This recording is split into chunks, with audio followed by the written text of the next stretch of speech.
Allez, bonjour à tous ceux qui nous rejoignent. Donc là, live ce soir, spécial. Ah mince, c'est pas tout à fait sec. Spécial, attendez, je vais juste changer mon feutre rouge, je pense.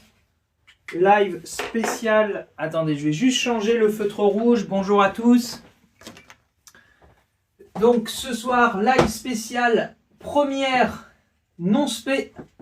Le bac approche et nous allons corriger le sujet centre étranger. Bonsoir à tous ceux qui nous rejoignent. Le sujet centre étranger non spé qui est sorti il y a, si je dis pas de bêtises, 2 jours. Et donc voilà, c'était sorti il y a 2 jours. Dans 2 jours, c'est les premières pour la vraie épreuve en métropole. Et puis pour les terminales, eh bien, la suite des lives sera essentiellement consacrée à vous. C'est-à-dire que demain, je sais plus à quelle heure j'avais mis, je crois c'est 18h30, oui c'est ça, nous ferons un live spécial marathon d'automatisme où on retravaillera plus spécifiquement les automatismes. Et puis après, pour ceux qui sont en terminale, eh bien sachez que tous les autres soirs, en général à 20h30 ou parfois à 18h30, je ferai un live spécial terminal. Donc n'hésitez pas à regarder dans ma bio, vous tapez sur live et vous verrez toutes les dates, toutes les heures et ce qui vous permet aussi de vous inscrire.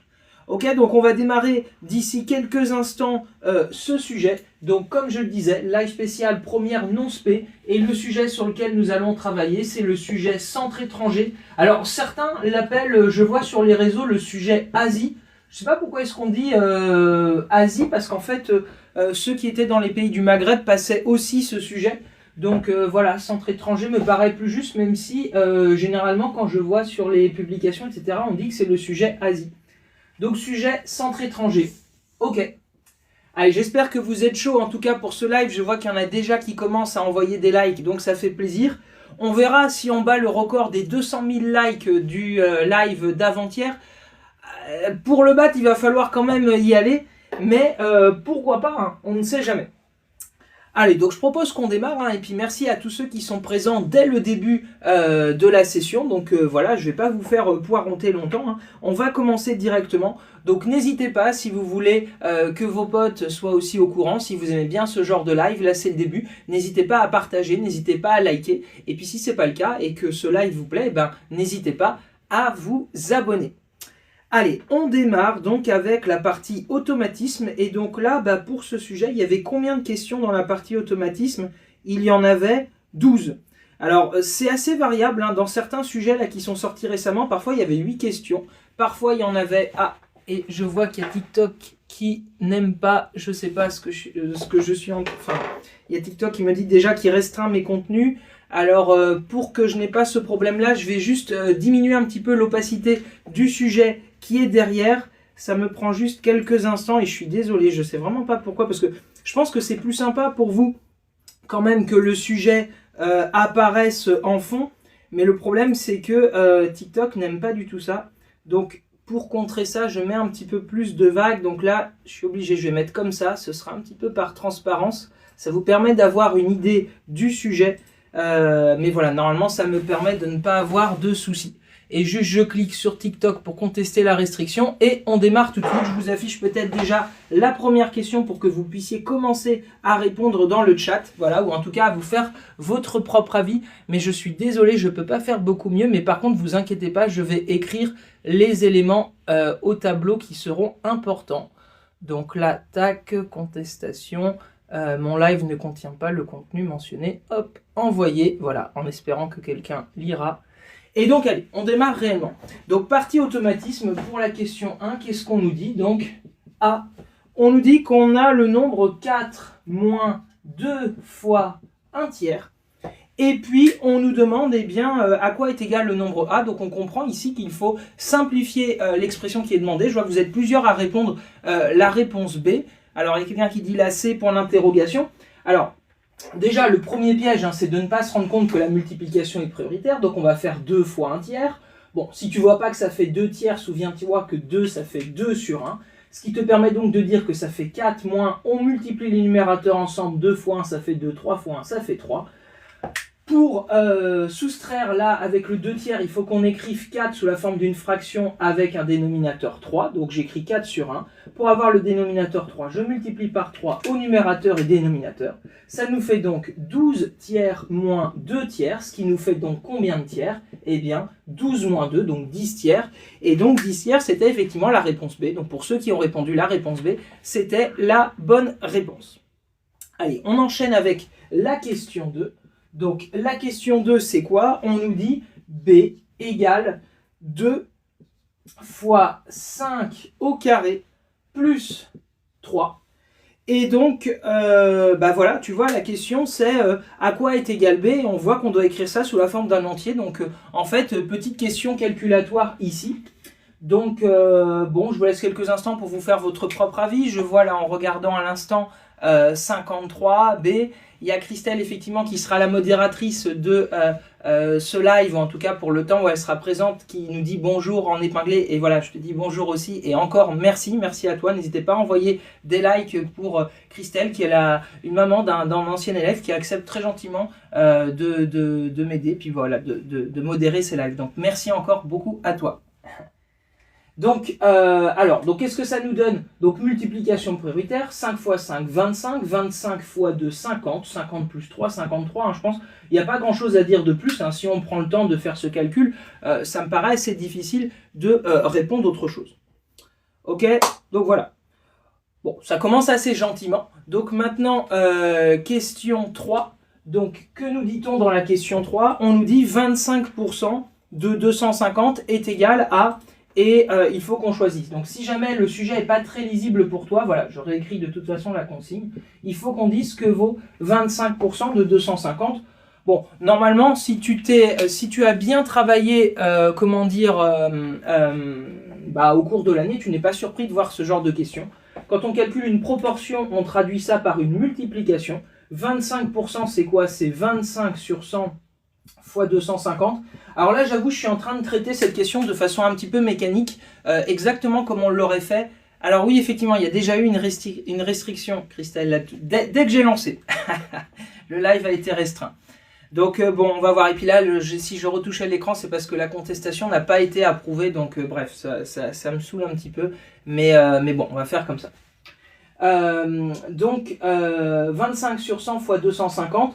Alors, si tu es plus à l'aise, tu peux directement savoir que 25% c'est un quart en fait. Donc là, on est en train de demander, ça fait combien? Un quart de 250, hein, 25 sur 100, ça fait un quart. Donc un quart de 250, tu peux le faire de plusieurs façons, hein. Soit tu es à l'aise et puis tu divises par 2, puis tu redivises par 2 et tu vas effectivement te rendre compte que ça fait 62,5. Et si tu le vois pas, bah vas-y tranquillement en te disant 250, comment est-ce que je peux l'écrire?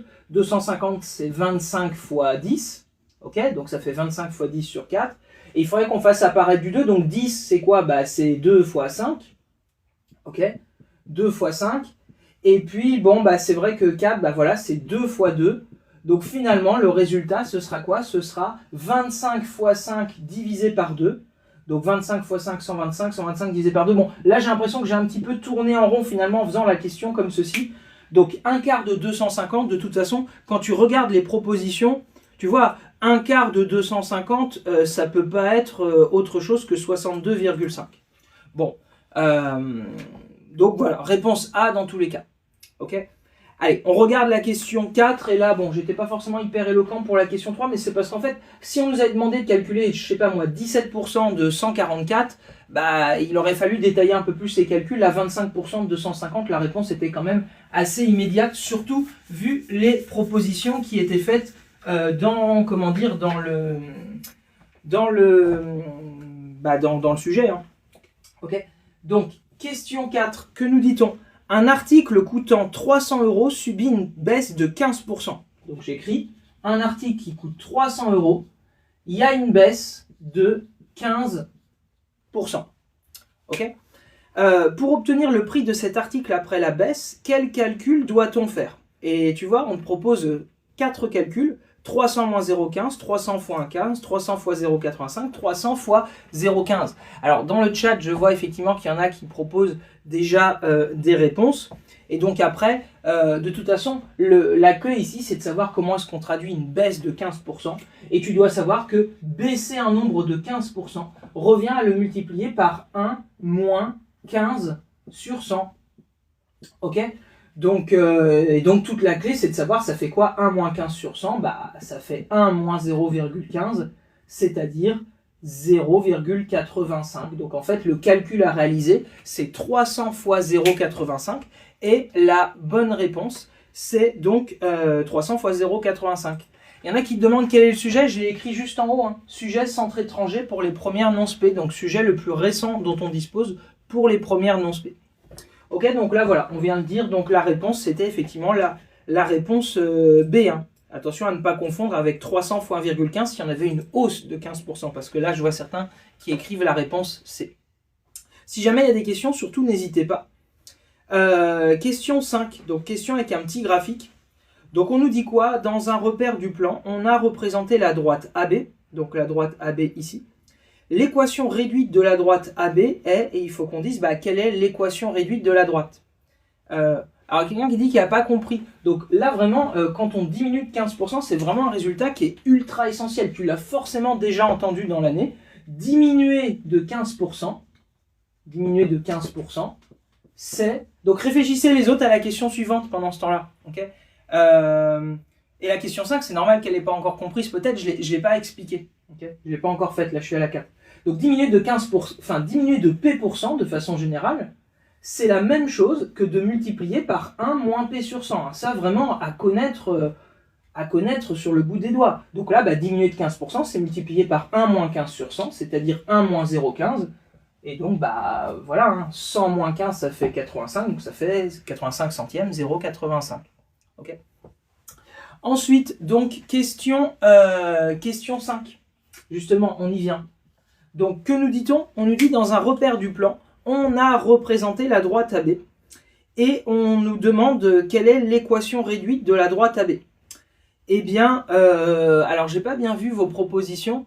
Mais je suis d'accord qu'on ne voit pas bien l'énoncé. J'aimerais bien vous le mettre de façon hyper opaque, mais vous voyez, même en faisant ça, TikTok m'a dit tout à l'heure, je restreins votre live, c'est pour ça qu'on est 30 en fait. On serait certainement beaucoup plus. Ouais, c'est vrai que c'est pas terrible. Est-ce que vous pourriez me dire dans le chat, très honnêtement, parce que quand je regarde un certain nombre de personnes aussi comme ça qui corrigent des sujets, parfois ils font ça sur un tableau, ils n'affichent pas du tout le sujet. Donc eux, par contre, ils n'ont pas de problème du tout. Mais après, je pense que c'est mieux d'avoir le sujet. Est-ce que si exceptionnellement, là, le live, je coupe et je reviens dans 5 minutes, et puis que je corrige avec en filmant, entre guillemets, moi en train d'écrire sur un papier, est-ce qu'on pourrait essayer? Est-ce que vous me laissez 5 minutes pour faire ça? Je pense qu'on va essayer. Ok.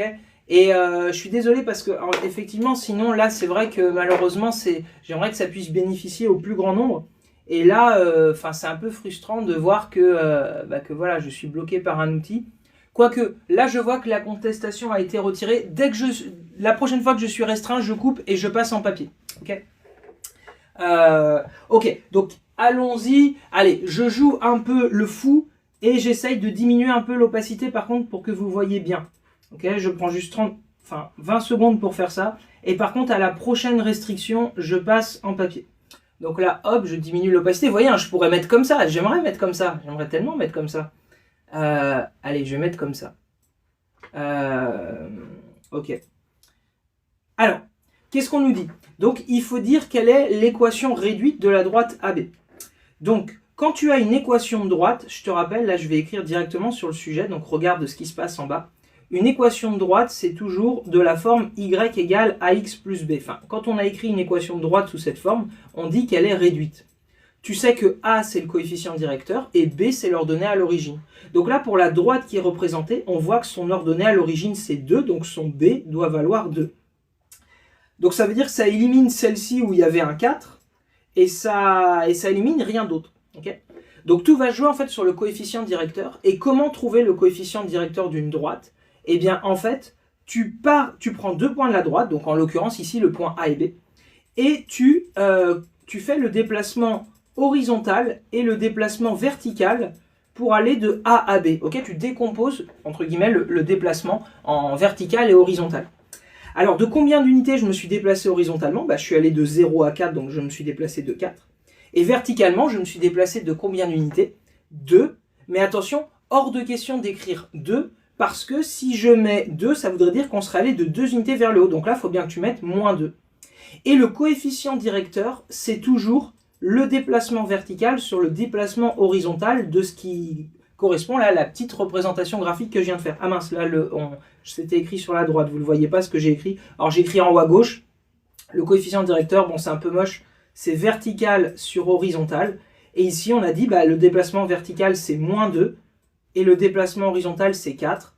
Bon moins 2 quarts, ça fait moins 2 fois 1 sur 2 fois 2. Les deux se simplifient, donc ça fait un coefficient directeur de moins 1,5, c'est-à-dire moins 0,5. Et quelle est la droite qui avait pour coefficient directeur moins 0,5? Eh bien, la D. Hein. Okay, donc la réponse D. Donc cette question, à mon avis, elle a de fortes chances de tomber, hein, parce que dans tous les sujets qu'on a vus qui sont sortis, il y avait une question avec une équation de droite à un moment. Donc pense bien, coefficient directeur, ordonnée à l'origine, etc. Ok, question 6. J'efface. Alors je vous laisse commencer à réfléchir à la question 6, le temps effectivement que j'efface le petit tableau. Hop. N'hésitez pas à liker massivement, ça m'aidera effectivement pour le référencement. Et à partager aussi effectivement, merci. Donc, question 6, la valeur de l'expression 2x carré moins 3x moins 4 pour x égale moins 1 est. Donc une petite question ici calculatoire. Alors, il y a quelqu'un qui nous troll un petit peu en proposant la réponse F, alors que c'est A, B, C ou D. Faut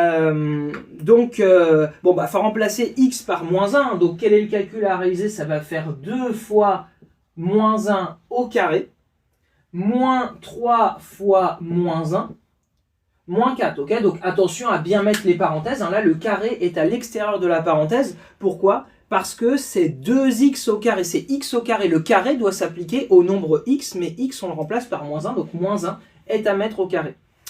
Ensuite, donc, qu'est-ce que ça nous donne? Bon, on fait d'abord ce qu'il y a dans les parenthèses, enfin les puissances là. Moins 1 fois moins 1, moins fois moins plus 1 fois 1, 1. Donc là, c'est le nombre qui est ici, ça fait 1. Hein. 2 fois 1, bon, ça fait 2.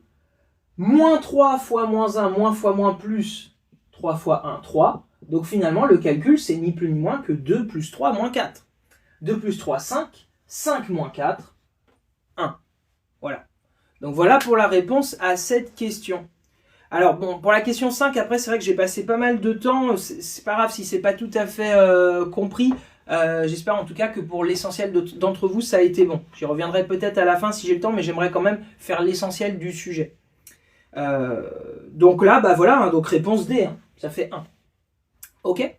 Allez, donc on continue avec la question 7. La question 7, c'est quoi? On nous donne l'expression x moins 4 au carré et on nous dit à quoi est égale cette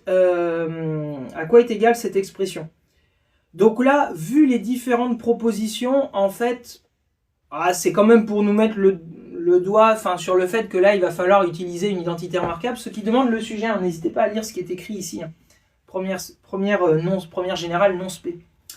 Donc là, voilà, on va utiliser une identité remarquable et vous êtes plusieurs à proposer la réponse A. Effectivement, ça va être correct ici. Hein. Donc là, la clé, c'est que, le rappel, hein, parmi les 3 identités remarquables importants, il y en a une qui nous dit, importante, que A moins B au carré, c'est A au carré moins 2 fois A fois B plus B au carré. Et là, j'ai presque envie de te dire que dans la question qui était posée ici, comme là, on avait les mêmes nombres, tu vois, x carré 8x 16, en fait, juste les histoires de signes, le fait qu'il y a un moins ici, un plus là, permettent de trancher sur le fait que la bonne réponse, ça va être la 1. C'est la seule pour laquelle on a un moins puis un plus. Alors, si on veut quand même la mettre en œuvre, hein, ici, qui joue le rôle de A, c'est x. Qui joue le rôle de B, c'est 4. Et attention, surtout pas moins 4, hein, parce que là, si je prends cette identité remarquable-là, le B, c'est ce qu'il y a après le moins. Donc ça nous dit quoi? A au carré, donc ça fait x au carré, moins 2 fois A fois B, donc 2 fois x fois 4, plus B au carré, donc plus 4 au carré. Simplifions tout ça. X carré, je ne peux pas en faire grand-chose à part dire que c'est x au carré, moins. Donc là, j'ai que des multiplications, je les fais dans l'ordre que je veux. 2 fois 4, 8. 8 fois x, 8x. Et 4 fois 4, donc 4 au carré, ça fait 16. X carré moins 8x plus 16. Réponse A, comme on l'a dit. Si tu paniques un petit peu, que tu trembles le jour du bac, n'oublie jamais que cette question, alors je ne le fais pas en détail, mais x moins 4 au carré, n'oublie jamais que c'est x moins 4 facteur de x moins 4. Et si tu avais voulu vérifier ton résultat ou être plus à l'aise, eh bien tu fais ici ta double distributivité, et puis tu te rendras compte que tu tombes aussi sur x carré moins 8x plus 16. Voilà. Question 8. Alors là, j'ai toujours un petit peu plus peur quand j'affiche une figure, parce que c'est généralement là que TikTok me restreint. Donc, on va voir. Donc, question 8. Voici la courbe représentative d'une fonction f définie sur l'intervalle moins 6, 5. Bah oui, parce qu'on voit bien que la courbe de la fonction, elle n'existe qu'entre les abscisses moins 6 et 5. Si tu vois pas très bien, ici, là, tout à gauche, c'est l'abscisse moins 6, et là, on est à l'abscisse 5. On nous demande quel est l'ensemble S des solutions de l'inéquation f de x supérieure ou égale à 3. Peut-être je vais prendre une autre couleur qui sera plus visible pour vous et augmenter un peu la taille de l'épaisseur de mon écriture. Ok.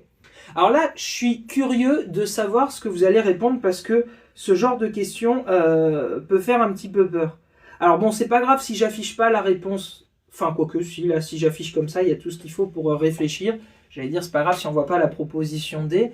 Alors, effectivement, ça ne me surprend pas. Il y a quelqu'un qui dit dans le chat, je galère avec ça. En fait, c'est pas si dur la résolution d'inéquation ou d'équation graphiquement, mais il faut juste avoir la bonne approche. Donc là, je vois qu'il y a du C. Tout à l'heure, avec quelqu'un avait du moins 5,2, donc ça faisait aussi référence à la réponse C. Bon, tout le monde a l'air assez d'accord finalement. Donc effectivement, ça va être la réponse C. Alors, comment est-ce qu'on le sait? L'inéquation, c'est quoi? C'est f de x supérieur ou égal à 3.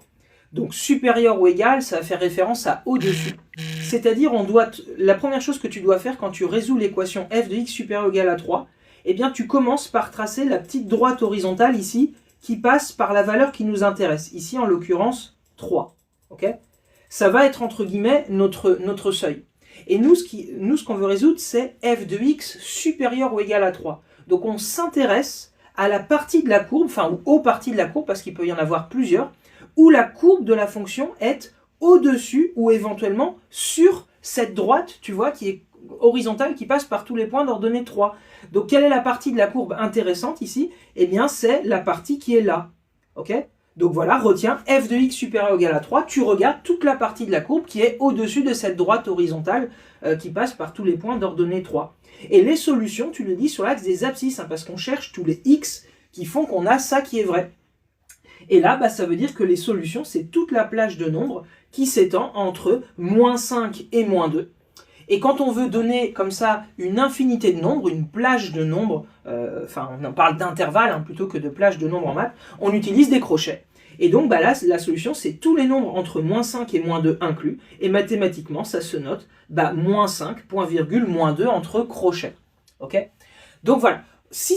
Regardez, par exemple, pour voir si vous avez bien compris, je pose une question supplémentaire. Est-ce que vous pourriez, donc je prends une autre couleur, me dire quelles seraient les solutions de l'inéquation f de x, et on va dire, avec la même figure, hein, on va dire inférieur ou égal à moins 2. Je vous laisse quelques instants dans le chat, j'espère que c'est bien lisible pour vous. Résoudre l'inéquation f de x inférieur ou égal à moins 2. Et bien sûr, avec la précision permise par le graphique, hein, on donne éventuellement des valeurs approchées. Et merci à Romain, là je vois un petit commentaire sympathique. Alors après, voilà, on va voir s'il y a des propositions. Si vous ne voyez pas, n'hésitez pas à tapoter, ça permettra de m'aider pour le référencement. Alors je vois 1,4, donc avec des crochets. Ok, je retiens sans forcément dire tout de suite quelle est la bonne réponse. Moins 5,5, la moins 1,2, c'est moins juste.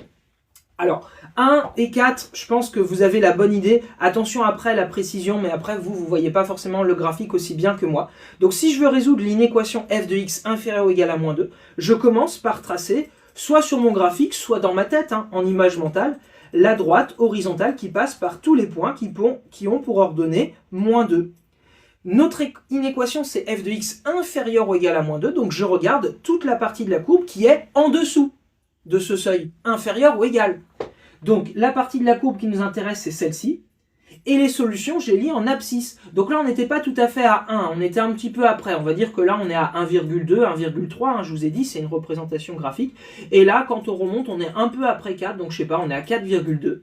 Donc l'ensemble des solutions, ce serait toute la plage de nombres qui s'étend ici, tout l'intervalle. Donc on va l'écrire entre crochets, 1,2, point virgule, 4,2. Et voilà notre ensemble de solutions. Et comme c'était inférieur ou égal, tu vois, on inclut le 1,2 et le 4,2 parce que quand on est à l'abscisse 1,2 à l'abscisse 4,2, on est bien en dessous ou sur la courbe, inférieure ou égale. Voilà. Allez, on passe à la question suivante. Donc on approche de la fin de la partie automatisme. Donc question 9. On nous demande quel est l'ensemble S des solutions de l'équation 2x plus 4, facteur de moins 3x moins 9 égale 0. J'efface ceci. Hop, je vous laisse vous faire votre propre avis. Tac. Alors les dérivés, il y aura un exercice sur les dérivés. Si je ne dis pas de bêtises, ce sera l'exercice 2. Okay, donc on va y arriver. Le temps que vous écrivez votre proposition, que vous réfléchissez, je regarde juste un petit truc. Ok, hop, très bien. Donc allez, question 9. Donc j'écris l'équation qu'on nous demande de résoudre. 2x plus 4, facteur de moins 3x moins 9. Égal à 0. Hop. Alors, alors je vois pas forcément de proposition. J'ai cru voir un C qui est parti là juste dans le chat. Alors sinon c'est pas grave, je vais donner l'idée. Donc là vraiment, en tout cas la clé. Alors il y a Adem qui propose réponse C. Pareil pour Yanaël. Effectivement, ça va être correct. Il me semble. Hein, de toute façon on va vérifier. Quoique non, je suis pas sûr. Alors voyons voir. Donc là, il faut vraiment ici que tu reconnaisses ce qu'on appelle une équation produit nul. C'est-à-dire qu'on a deux morceaux qu'on multiplie et le résultat de cette multiplication vaut 0. Alors en maths, on ne parle pas de morceaux comme ça, quand on a une multiplication, on appelle ça des facteurs. Et il y a une propriété qui te dit que quand on multiplie deux nombres, A et B, et que le résultat vaut 0, eh bien la seule façon quand tu multiplies deux nombres d'obtenir le résultat 0, il n'y a pas 36 façons, ça veut dire que soit A est égal à 0, soit B est égal à 0, ou éventuellement, tu vois, les deux sont égaux à 0. Mais quand tu multiplies deux nombres et que le résultat vaut 0, bah, ça veut dire que l'un ou l'autre vaut 0. Donc ici, en fait, ça nous simplifie les choses en disant que, bah, comme le résultat de ce produit vaut 0, soit 2x plus 4 vaut 0, ou alors, c'est moins 3x moins 9 qui vaut 0. Et tu vois que ça nous donne, entre guillemets, deux sous-équations qu'on va résoudre indépendamment. Et donc, il me semble, voilà, il y en a qui s'excitent un petit peu, mais ça va être la réponse D, il me semble. Et là, tu vois, on se retrouve avec deux sous-équations qu'on va résoudre indépendamment, et ça va nous fournir ici deux solutions.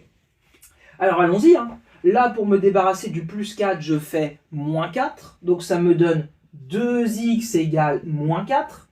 Et là, bah, le x, il est multiplié par 2. Donc, si je veux compenser une multiplication par 2, je divise par 2. Il nous reste donc x égale moins 4 divisé par 2. Et moins 4 divisé par 2, ça se simplifie. Hein. Ça va faire moins. Et 4 divisé par 2, ça fait 2. Donc là, hop, on a déjà une première solution qui est moins 2. Et là, bah, il fallait continuer. Hein, parce qu'il ne fallait pas laisser de côté le fait que moins 3x moins 9 peut valoir 0. Si je veux me débarrasser du moins 9, je fais plus 9. Ça me donne donc moins 3x égale plus 9. Si je veux me débarrasser du fois moins 3, je divise par moins 3, ce qui nous donne donc 9 divisé par moins 3. Combien ça fait ce bazar? Plus sur moins, ça fait moins. 9 divisé par 3, ça fait 3. Notre équation, elle a donc deux solutions, le nombre moins 2 et le nombre moins 3. Alors là, c'est vraiment, tu vois, c'est pas comme tout à l'heure un intervalle où il y a une infinité de solutions, où c'est une plage de nombres. Là, il y a juste les nombres moins 2 et moins 3. Donc on les écrit entre accolades et c'est pas gênant si on les écrit pas par ordre croissant. C'est pour dire que c'est les nombres moins 2 et moins 3 de façon séparée. Donc là, la solution, c'était effectivement la réponse D ici. Ok? Donc voilà, la clé ici de compréhension, c'est que quand tu as une équation produit nul, pense bien à dire le premier facteur vaut 0 ou alors le deuxième facteur vaut 0. Question 10. Alors, je sais, bah en tout cas, moi, mes élèves, c'est le genre de questions qu'ils aiment le moins, ce genre de questions. Mais ça tombe presque tout le temps. Pareil, dans tous les sujets 0 qu'il y a eu jusqu'à présent, il y a toujours une petite question à un moment donné où il faut isoler une variable dans une égalité. Alors, il y a quelqu'un qui dit le moins 3 devient 3. Non. Alors après, je ne sais pas à quel référent, à quel endroit, mais là, moins 3x, hein, l'opération, le passage, à mon avis, le plus probable dans la question, c'était le passage de là à là. Quelle est l'opération que j'ai fait? J'ai divisé par moins 3 à droite et j'ai divisé par moins 3 à gauche. Moins 3 divisé par moins 3, ça se simplifie. Il reste donc x égale 9 divisé par moins 3. Ok. Et puis bah, là, c'est exactement la même chose pour Gab qui dit « j'ai pas compris l'histoire du 4 ». Bah, là, quelle est l'opération que j'ai fait à gauche et à droite pour me débarrasser du plus 4? C'est quoi l'opération qui compense un plus, enfin une addition, une soustraction? Donc si je fais moins 4 à gauche et moins 4 à droite, hein, si tu as une balance qui est égale, enfin qui est bien équilibrée et que tu enlèves 4 kg de chaque côté, ça reste égal, mais 4 moins 4, ça se simplifie, donc on obtient 2x égale 0 moins 4. Hein, normalement, votre professeur, il a toujours dû vous dire on ne dit pas je passe de l'autre côté, parce que quand on dit qu'on passe de l'autre côté, en fait, on ne comprend pas ce qu'on fait. Par contre, ce qui est toujours vrai, c'est que soit on ajoute, on soustrait, on multiplie, ou on divise par un même nombre de chaque côté. On fait des mêmes opérations, comme ça on garde l'égalité, mais on fait les opérations qu'il faut pour que, eh bien, à la fin, on isole notre inconnu. Allez, regardons la question 10, désormais. Donc, question 10, hop, hop, hop. Donc, on a une formule, ici.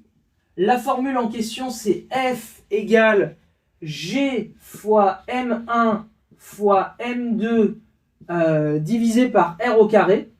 Une formule qui est bien connue, est-ce qu'il y en a dans le chat qui arrive à identifier de quelle formule de physique il s'agit? Même si ici, c'est pas du tout une question de physique, hein. On ne nous demande pas de comprendre cette formule, mais c'est quand même une formule qui est importante dans l'histoire des sciences. Alors, vous pourrez mettre dans le chat, et puis je vais quand même répondre à la question, et puis éventuellement, on dira après de quoi il s'agit. En tout cas, là, il faut comprendre ici qu'on nous demande d'isoler M1. Ok, M1, 1. Donc là, c'est pareil, hein. C'est comme résoudre une équation dont l'inconnu, en fait, est M1. Donc, qu'est-ce qui est autorisé? Ajouter, multiplier, diviser ou soustraire par un même nombre de chaque côté, le but étant que M1 se retrouve seul. Donc, par exemple, là, tu vois, on a une division par R carré. Quelle est l'opération qui compense une division par R carré? Eh bien, alors effectivement, il y a une histoire de Newton, on va en parler après. Bah, qu'est-ce qui compense une division par R carré? Bah, une multiplication par R au carré. Hein. Fois R carré divisé par R carré, ça se simplifie. Attention, pour que ça reste égal, si je multiplie par R carré à droite, tout de suite, je multiplie par R au carré à gauche. Il nous reste quoi? F fois R au carré est égal à G fois M1 fois M2. On veut que M1 se retrouve seul. Qui est en trop? Eh bien, le fois G, le fois M2. C'est quoi l'opération qui permet de compenser fois G? Eh bien, une division par G. Hein. Si tu divises par G, G sur G, ça se simplifie. Mais pour que ça reste égal, si tu divises par G à droite, tout de suite, tu divises par G à gauche. Mais en fait, pour faire mieux, pour que M1 se retrouve seul, on ne va pas juste diviser par G, on va diviser par G fois M2. Bah oui, parce que tu vois, si je divise par G fois M2, le M2 se simplifie aussi. Donc pour que ça reste égal, je fais la même opération. En fait, je divise par G fois M2. Donc, morale de l'histoire, M1 se retrouve désormais seul. Et à quoi est-il égal? Eh bien, F fois R au carré divisé par G fois M2. Quelle est la bonne réponse? Eh bien, on reconnaît, là, quitte à mettre les termes dans le bon sens, dans le bon ordre, que c'est la réponse B. Si tu raisonnes comme ça, tu n'as aucune chance de te tromper. Et en fait, ça devient extrêmement simple hein, de résoudre des équations. Je fais les mêmes opérations de chaque côté pour isoler la variable. Et donc, effectivement, cette formule, on dit que c'est la loi de gravitation de Newton. F pour la force. Et si tu prends par exemple deux planètes, M1 et M2, la masse de la Terre, M2, la masse de la Lune, R carré, R, c'est la distance qui les sépare. Et donc, R carré, donc c'est le carré de cette distance. Et G, c'est une constante, qu'on appelle la constante de gravitation universelle, c'est un peu comme pi, tu vois, c'est un nombre qui ne bouge pas. Et en fait, ça te dit que la force d'attraction, en tout cas avec le modèle de Newton, quand tu as deux astres, eh bien la force qu'exercent l'un sur l'autre en termes d'attraction, c'est le produit de leur masse fois la constante G divisé par le carré de leur distance. Et cette formule, elle a permis notamment de trouver où se trouvaient certaines planètes. On n'aurait jamais découvert la planète Neptune sans cette planète. On a calculé à quel endroit pourrait se trouver le fait que ça explique le mouvement des autres planètes, d'Uranus notamment. on a pointé le télescope et on a vu Neptune. Donc grâce à cette formule. Bon, peu importe. En tout cas, là, là, effectivement, je suis en train de parler de physique. Mais bon, les maths et la physique sont assez proches. Alors là, après, il y a une question où il faut utiliser un arbre. Alors, à chaque fois que j'affiche un arbre sur TikTok, je me fais restreindre. Donc là, en fait, ça va être très simple. Je ne vais pas afficher l'arbre pour vous. Je vais le faire directement au tableau et j'afficherai juste essentiellement la question. Ok ? Donc là, le live n'est pas terminé, hein, mais je mets juste, je mets juste l'écran blanc quelques instants. Et je vous écris la question. Hop. Donc, question 11. On nous dit quoi? On nous dit, donc, on a un arbre que je vais justement reproduire, ne t'inquiète pas. On a deux événements, A bar, en plus, comme ça, on le verra bien. On a ici une proba de 0,8 qui est indiquée. Et puis après, on a B bar, B bar, donc avec B, un autre événement. Et les nombres qui sont donnés sur les branches, c'est celui-ci qui vaut 0,3 et celui-là qui vaut 0,6. La question qui est posée, la question 11, alors maintenant j'affiche l'énoncé, tac, hop. Donc pour la question 11, on nous demande combien vaut finalement la proba de B bar sachant A bar. Alors quelles sont vos idées ? Alors, je regarde un petit peu. Et n'hésitez pas à liker si ce live vous plaît et que ça vous aide pour l'instant. Et puis, sinon, proposez là dans le chat quelle réponse vous choisissez. Le bac, c'est dans 2 jours. Donc maintenant, il n'y a pas le choix. Il faut choisir, même si là, ça reviendra à faire une faute, choisir parmi les 4 propositions. Alors, je vois qu'il y a du 0,8, du 0,2, du 0,48. En fait, on voit un certain nombre de fois la bonne réponse. Enfin, des réponses différentes, je veux dire. Alors, attention. Première chose, le truc qui marche pas. Alors, même avant de dire que ça marche, peut-être quand on voit cet arbre, même si c'était peut-être pas forcément nécessaire, hein, j'en sais rien, mais on peut compléter ici en mettant 0,2, 0,7 et 0,4 pour que la somme, en tout cas, des probabilités qui partent d'un même nœud, on dit, valent toujours 1. Ok, bon. Mais en tout cas, ceux qui répondent 0,48, à mon avis, c'est le piège. Hein. Ici, le piège, c'est qu'on a envie que vous répondiez 0,48.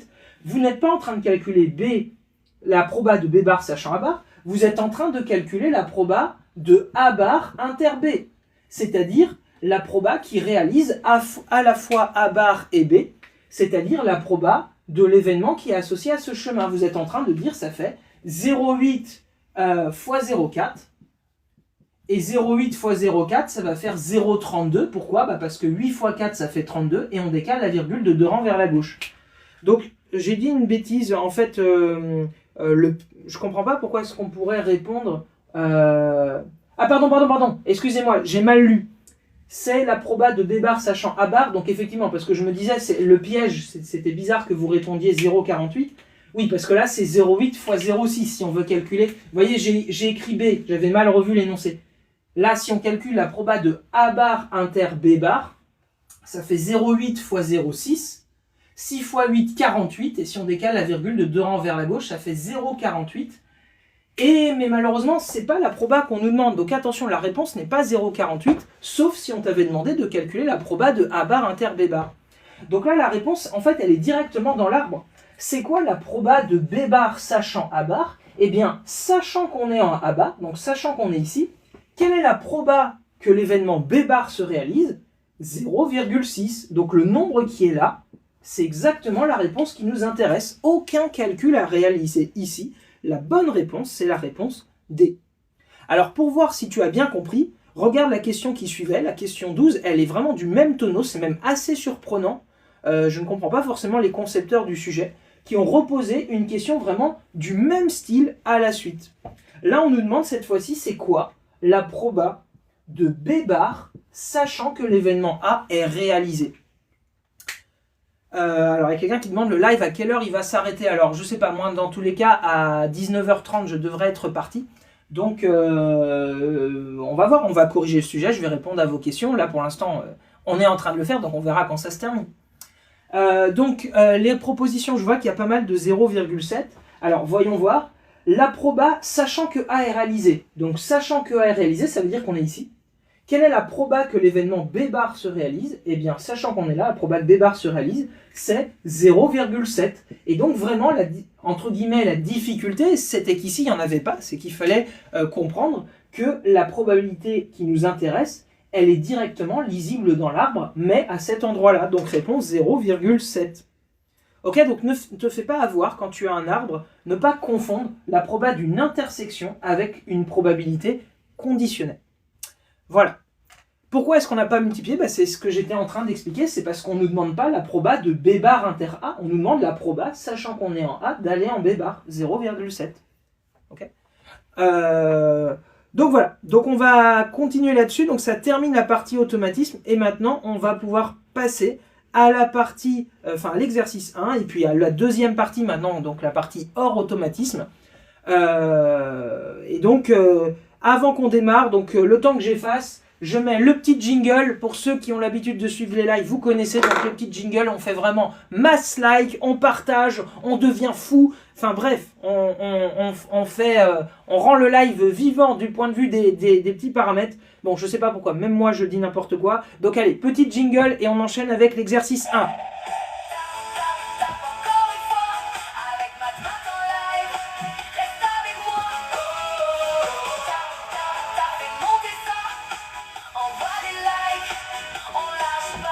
Allez, on reprend donc avec ici l'exercice de probabilité. Tu vas voir qu'il était sur 5 points, mais qu'en réalité assez court. Okay, donc allez, exo 1, donc toujours on est en train de faire le sujet première non-spé, centre étranger, correction globale. Et pour ceux qui nous ont rejoints, sachez que je mettrai le replay intégral du live sur ma chaîne YouTube, la chaîne YouTube qui s'appelle MathMat, comme mon compte.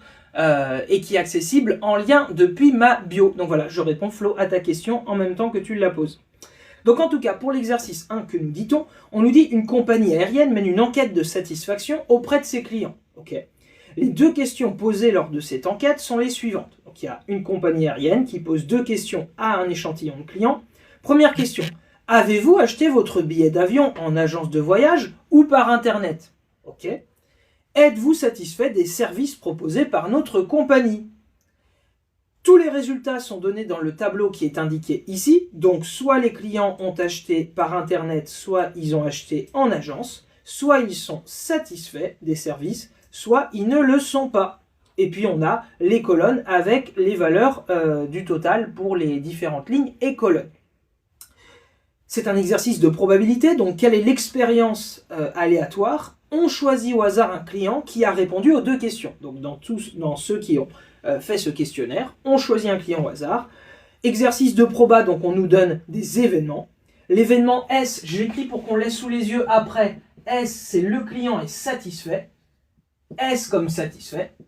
Et la deuxième chose, de mémoire, je crois c'est A pour agence. Ouais, non, c'est I pour Internet. Ça aurait pu être A pour agence. Donc le client a acheté sur Internet. Le client a acheté sur Internet. Je le mets ici parce qu'après, quand je vais descendre, on n'aura plus forcément en tête que les événements en question sont S et I. Qu'est-ce que... Alors, je sais pas qu'est-ce qui se passe. Donc, question 1. Calculer la proba qu'un client soit satisfait. Alors, je vais quand même laisser le tableau le plus possible parce que c'est ça qui est important. Donc, je répète, il faut calculer la proba qu'un client soit satisfait. Alors, d'après vous, quel est le calcul à réaliser? Donc, la proba qu'un client soit satisfait, sachant qu'on choisit un client au hasard. Je regarde. Alors, je vois du 900 sur 1000. Bah oui, c'est ça. Hein. Il y a combien de clients qui sont satisfaits en tout? 900. On se fichait de savoir où ils ont acheté leur billet. Et parmi combien de clients? 1000. Donc réponse 900 sur 1000. Et donc c'était la proba que le client soit satisfait. Donc P de S, 900 sur 1000. Alors dans un des sujets qui était tombé en Amérique du Nord, par exemple, on vous disait, ou je sais plus, c'était un des sujets 0, on disait il n'y a pas besoin de simplifier le résultat. Là, c'est vrai qu'on ne nous précise rien, donc je pense que si tu réponds ça, tu as tous les points à la question. Mais on peut quand même, à mon avis, attendre, comme ça simplifie bien ici, que tu simplifies le résultat, justement. Donc, déjà, comme ça termine par 2 0, 900, c'est 9 fois 100. Et puis 1000, c'est 100 fois 10. Les 100 se simplifient, ça fait donc 9 sur 10. Et 9 sur 10, alors là, on a une fraction irréductible. Et si on veut le mettre sous forme décimale, ça va donc faire 0,9. Certains avaient écrit 90%, c'est équivalent. Okay. Voilà, pour cette première petite question, pas trop méchant. Question 2, on nous dit, calculer la proba de l'événement S inter I. Donc, la proba de S inter I, je te rappelle, l'intersection, c'est le client, c'est les événements S et I sont réalisés simultanément. Alors, je sais pas, il y a quelqu'un qui dit n'importe quoi, là, je sais pas, ça c'est... Je vais le bloquer, hein. Hop, tac, bloquer, terminé, activer, alors je sais pas pourquoi. Alors attendez, non, j'ai fait une bêtise. Nathan peut rejoindre ton live, bah non, j'ai pas envie qu'il revienne. Voilà, je pense que c'est réglé. Ok. Donc la proba de S inter I, donc qu'est-ce que c'est? La proba que le client du coup est satisfait et a acheté sur internet. Donc il y a combien de clients? Alors voilà, je vois qu'il y a du 720 sur 800, 720 sur 900. Attention, tout le monde n'est pas d'accord ici. Donc pour ne pas se tromper, pose-toi la question. Il y a combien de personnes qui sont satisfaits et qui ont acheté sur internet? Eh bien, satisfaits et qui ont acheté sur internet, il y en a 720. Et la difficulté, c'est toujours de se demander par combien est-ce qu'on divise. Mais relis bien l'énoncé. L'expérience, c'était on choisit au hasard un client parmi ceux qui ont répondu aux questions, donc parmi l'ensemble. Il n'y a rien qui dit qu'on se limite à ceux qui sont satisfaits ou qui ont acheté sur internet. Donc réponse, 720 sur 1000. Ok ? Bon, tout à l'heure, j'étais passé par le fait de mettre une fraction irréductible, mais 900 sur 1000, on pouvait directement faire 900 et décaler la virgule de 3 rangs vers la gauche pour obtenir 0,900, c'est-à-dire 0,9. Et donc, 720 divisé par 1000, tu prends 720 et tu décales la virgule de 3 rangs vers la gauche. 1, 2, 3, ça fait donc 0,720, c'est-à-dire 0,72. Dans cet exercice, il y avait 5 questions. Donc là, comme il y a 5 points, chaque question vaut 1 point. Donc là, ce sont des points qui sont faciles à prendre. Même si, bon, là, je vois aussi qu'on nous demande d'interpréter le résultat à l'aide d'une phrase. Donc là, on a dit les choses. Hein. S inter I, c'est l'événement, le client est satisfait et a acheté son billet sur Internet.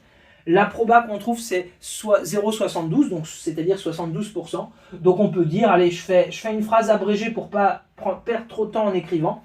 La proba que le client soit satisfait et est acheté sur Internet, et il est acheté son billet, j'écris juste, et est acheté sur Internet, est de 0,72 ou est de 72%. C'est vrai que quand on fait les phrases d'interprétation, parler en pourcentage est peut-être justement plus parlant. Ok, alors il va y avoir des probabilités conditionnelles qui vont venir. Là, par exemple, c'est le cas. Peut-être qu'il va permettre de comprendre ce qui est bloquant ou ce qui n'était pas compris ici. On nous demande à la question 3 de calculer la probabilité de I sachant S. Donc je réaffiche le tableau parce que c'est là que se trouvent de toute façon toutes les réponses. Donc là, c'est quoi? C'est la proba de I, donc c'est la proba que le client il ait acheté son billet sur Internet, sachant que le client est satisfait. Alors j'attends avec impatience de voir vos différentes réponses. P2S inter I sur P2S, 720 sur 900, 0,72 sur 0,9. Alors, en tout cas, pour être sûr de ne pas se planter, encore une fois, il y a quand même des réponses qui sont différentes. Commence toujours par le sachant, ce que l'on sait. On sait que la personne est satisfaite. Donc là, sur ton sujet ou dans ta tête, tu peux tirer comme ça, je sais pas, tu ne gardes que les nombres, que la ligne qui correspond à ceux qui sont satisfaits. Si tu utilises un nombre qui n'est pas dans cette ligne, eh ben, tu vas forcément dire une bêtise. Donc, parmi ceux qui sont satisfaits, il y en a combien qui sont satisfaits? En tout 900. Et on nous demande quelle est la proba qu'il ait acheté sur Internet. Donc, sur les 900 qui sont satisfaits, il y en a 720 qui ont acheté sur Internet. Donc, réponse, 720 sur 900. Ok? Commence toujours par le sachant. Regarde si tu te restreins à une colonne ou une ligne. Et après, c'est terminé. Alors, par contre, ça, il faut qu'on essaye de le simplifier. Hein. On a simplifié le reste, donc simplifions. Bon, déjà, on peut diviser par 10 au numérateur et au dénominateur, ce qui se traduit par le fait qu'on va barrer un 0. Hein. Ça revient à dire que on a une division par 10. Donc on arrive à 72 sur 90. Ah, alors là, peut-être simplification un peu moins évidente. Bon, moi je vois que ces deux nombres sont dans la table de 9. Mais c'est peut-être pas flagrant. Si c'est pas flagrant pour toi, tu dois au moins te rendre compte que ces deux nombres sont forcément dans la table de 2, enfin sont des multiples de 2, parce que ils terminent par un chiffre pair.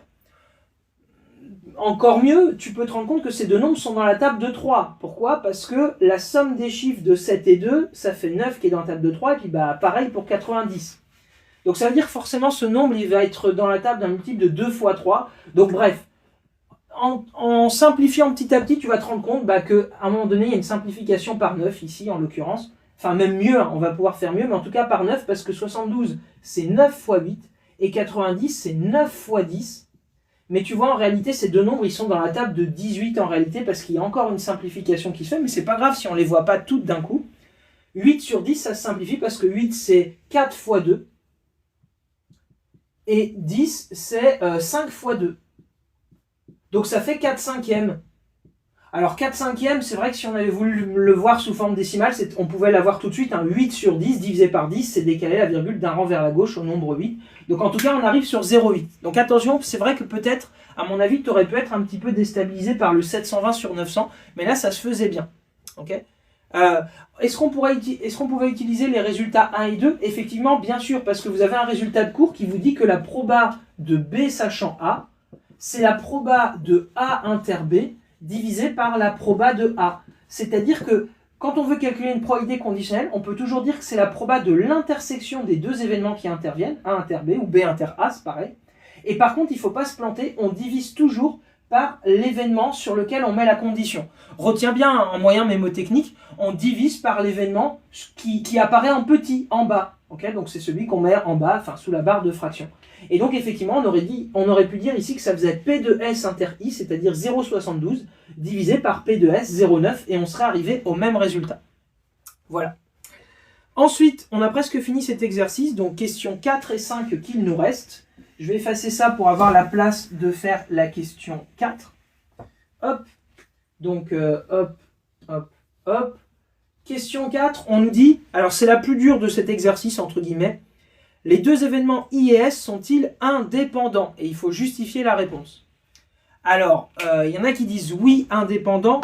Alors là, c'est pas flagrant, hein. Quand on voit tous les résultats, ça demande quand même une justification et d'en dire plus. Là, même moi, sans refaire les calculs, je vois pas forcément la réponse tout de suite.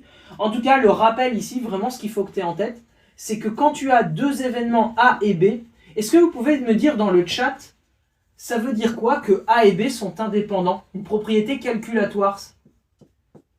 Ça veut dire que les probas de A, de B, etc., elles sont liées de quelle façon? A et B sont indépendants si et seulement si. Alors, on peut les retirer? Non, aucune idée. Donc effectivement, c'est pour ça que je pose la question. Alors, l'un n'influe pas l'autre, je ne sais pas ce que c'est, ils ont le même résultat. Alors, bon, il y a plusieurs choses. Effectivement, quand il y a quelqu'un qui dit que la réalisation de l'un n'a pas d'influence sur l'autre, c'est vrai. Ça, on va dire, c'est en termes de compréhension intuitive de ce que ça veut dire deux événements indépendants. Maintenant, en termes de caractérisation mathématique, je crois que quelqu'un, c'était Maëlys, qui a dit quelque chose d'intéressant, c'est que la proba de A inter B, c'est-à-dire la proba que les deux événements se réalisent en même temps, est égale à la proba de A fois la proba de B. C'est pas la seule façon de voir les choses, hein. Il y a aussi, peut-être tu as en tête le fait que la proba de B sachant A est égale à la proba de B. Mais en tout cas, souvent, celle qui sert le plus souvent et qui est la plus facile à mettre en œuvre, c'est celle-ci.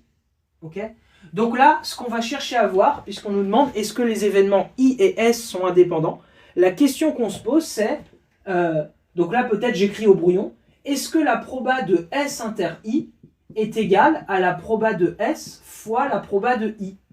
Il y a deux possibilités. Soit cette égalité est vraie et dans ce cas-là, I et S sont indépendants. Soit cette égalité n'est pas vraie, ça ne marche pas, et à ce moment-là, on dira qu'ils ne sont pas indépendants. Alors, P de S inter I, est-ce qu'on connaît? Bah oui, P de S inter I, on sait, d'après la question 2, que ça vaut 0,72. Ça, c'est réglé. Maintenant, on peut calculer, ça fait quoi? P de S fois P de I. P de I, on a déjà fait, enfin P de S, on a déjà fait le boulot, on a vu que ça faisait 0,9. Il nous manque P de I. Alors reprenons le tableau et dites-moi, c'est quoi la proba de l'événement I, c'est-à-dire on choisit un client au hasard et quelle est la proba que le client a acheté sur Internet. Alors je vais prendre une autre couleur. On choisit un client au hasard, quelle est la proba qu'il a acheté son billet sur Internet? Effectivement, la réponse c'est 0,8. Pourquoi? Parce qu'il y en a combien qui ont acheté sur Internet? 800. 800 parmi combien? Parmi 1000. Pas de proba conditionnelle ici. Il y en a 800 qui ont acheté sur Internet. Donc, ça fait donc... ok, si on le fait au brouillon, pour que je continue le calcul ici, la proba de I, c'est 800 chances sur 1000. Et 800 divisé par 1000, ça fait 0,8 pour les mêmes raisons qu'on a vu que 900 sur 1000, ça faisait 0,9. Donc ça fait 0,9 fois 0,8. Et ça fait combien? Bah, si tu veux faire 0,9 fois 0,8, tu fais 9 fois 8. 9 fois 8, ça fait 72. Mais si tu veux le résultat de 0,9 fois 0,8, eh bien tu décales la virgule du résultat de 2 rangs vers la gauche, parce que en fait c'était 0,9 fois 0,8.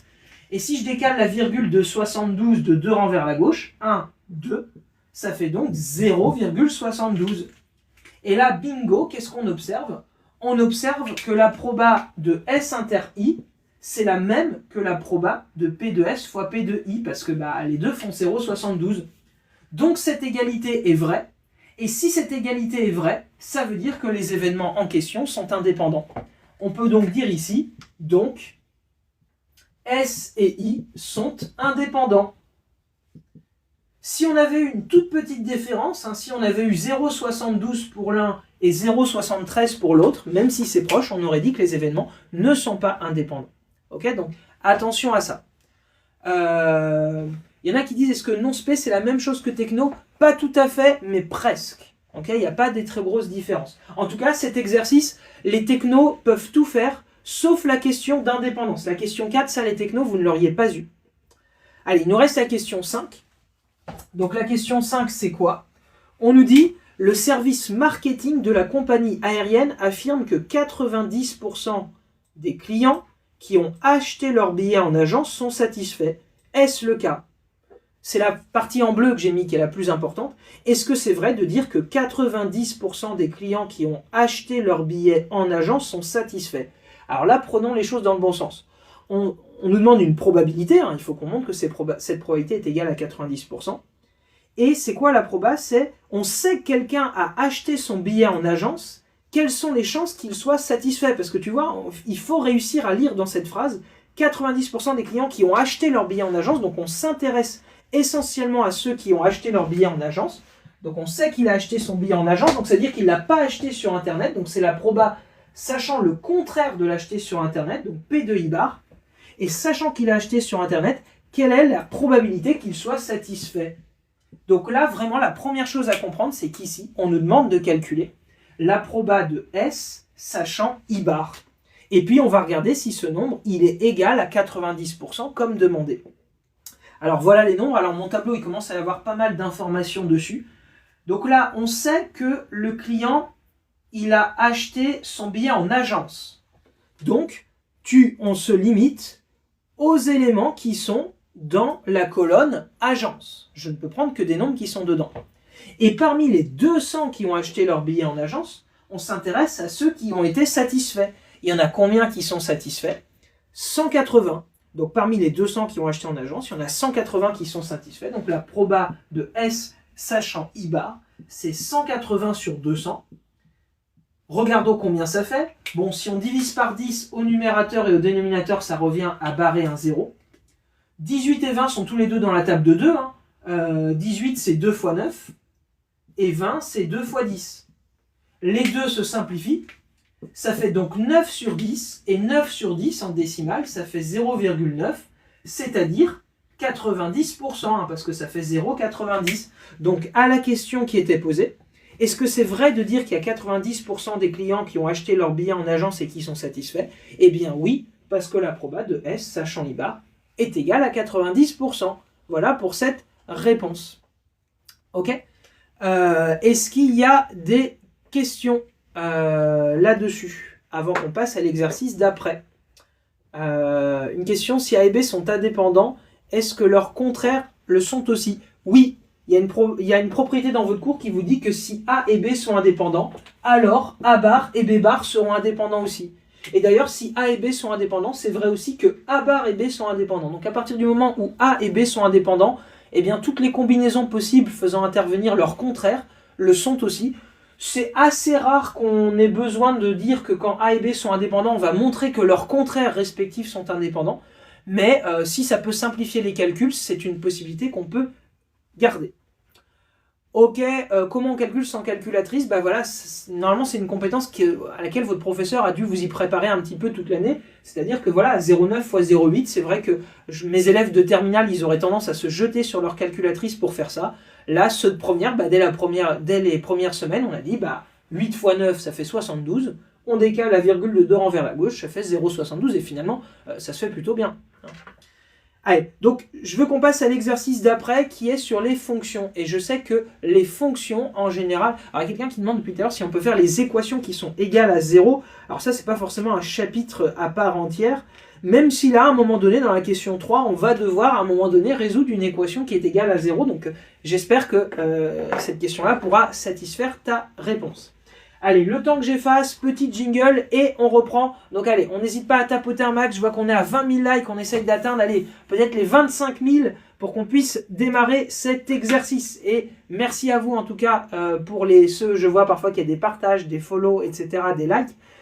Tant mieux si ce live vous plaît. Et puis voilà, donc n'hésitez pas effectivement sinon à partager, effectivement, ça m'aide pour le référencement. Allez, petit jingle, je bois un petit coup d'eau parce que ça fait un petit moment qu'on a commencé et on fait cet exercice sur les dérivés. Et si ça va trop lentement, tu peux déjà commencer à faire cet exo. Allez, jingle.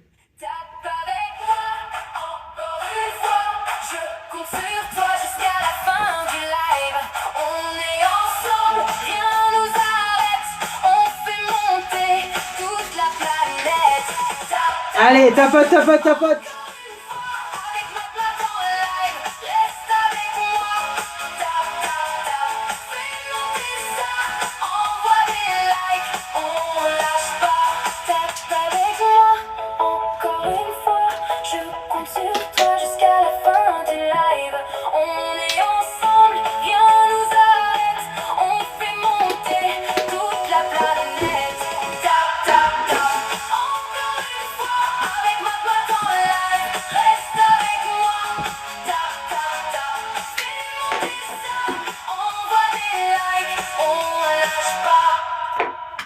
Allez, donc on reprend avec cet exercice 2. Donc, je sais pas, dans le chat, c'est quoi? Il y a des dingueries ou je sais pas, il y a quelqu'un qu'il faut virer.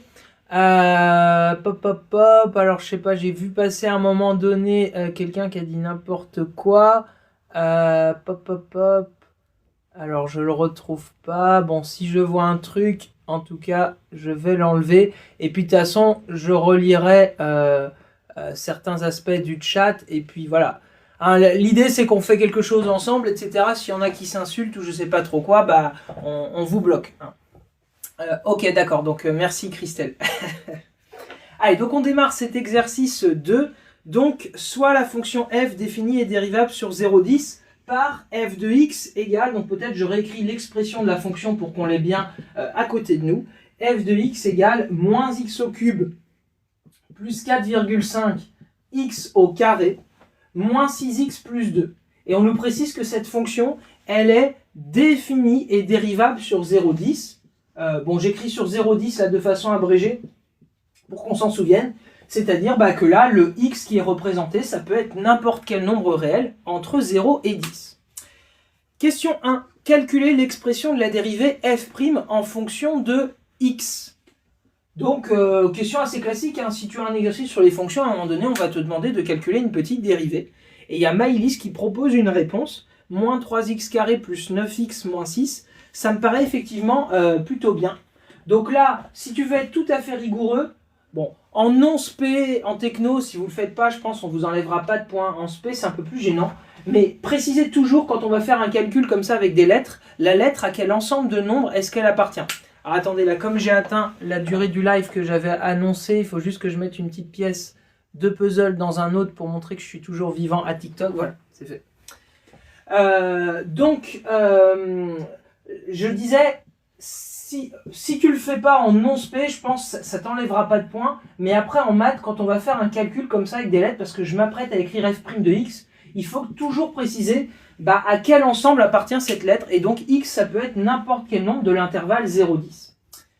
Ok, donc f' de x, donc là, si on veut calculer la dérivée de cette fonction, ce qu'on observe, alors j'ai parlé de techno, mais là c'est un sujet non spé, mais les technos peuvent tout à fait faire ce sujet. Hein. Là, il n'y a rien qui est hors programme par rapport aux technos dans cet exercice. Donc là, notre fonction elle est constituée de plusieurs sous-fonctions qui sont séparées par des plus et des moins. Là, en l'occurrence, c'est une fonction polynôme de degré 3. Et donc, pour calculer la dérivée, on doit calculer la dérivée de chacun de ces morceaux. Et on va garder les signes d'opération. Donc, je vais avoir un plus, je vais avoir un moins, et puis j'aurai un plus à la fin. Alors, la dérivée de moins x au cube. Souviens-toi, quand tu as une fonction qui est de la forme, par exemple, je dis n'importe quoi, x exposant 7, sa dérivée, ça va être 7x exposant 6. Si tu as f de x égale x exposant 5, sa dérivée, ça va être 5x exposant 4. C'est-à-dire que, de façon générale, la propriété qu'on a dû t'expliquer, c'est que quand tu as une fonction qui est de la forme x exposant un entier, x exposant n, eh bien sa dérivée c'est quoi? C'est n fois x exposant n-1. Ce qui veut dire qu'en fait, de façon vulgarisée, l'exposant 7, là, il vient se mettre devant le x, tu vois, le 5 vient se mettre devant, et on se retrouve encore avec x exposant quelque chose, mais c'est x exposant 1 de moins que ce qu'on avait au départ. Si tu avais du 7, après tu as du 6, si tu avais du 5, tu as du 4.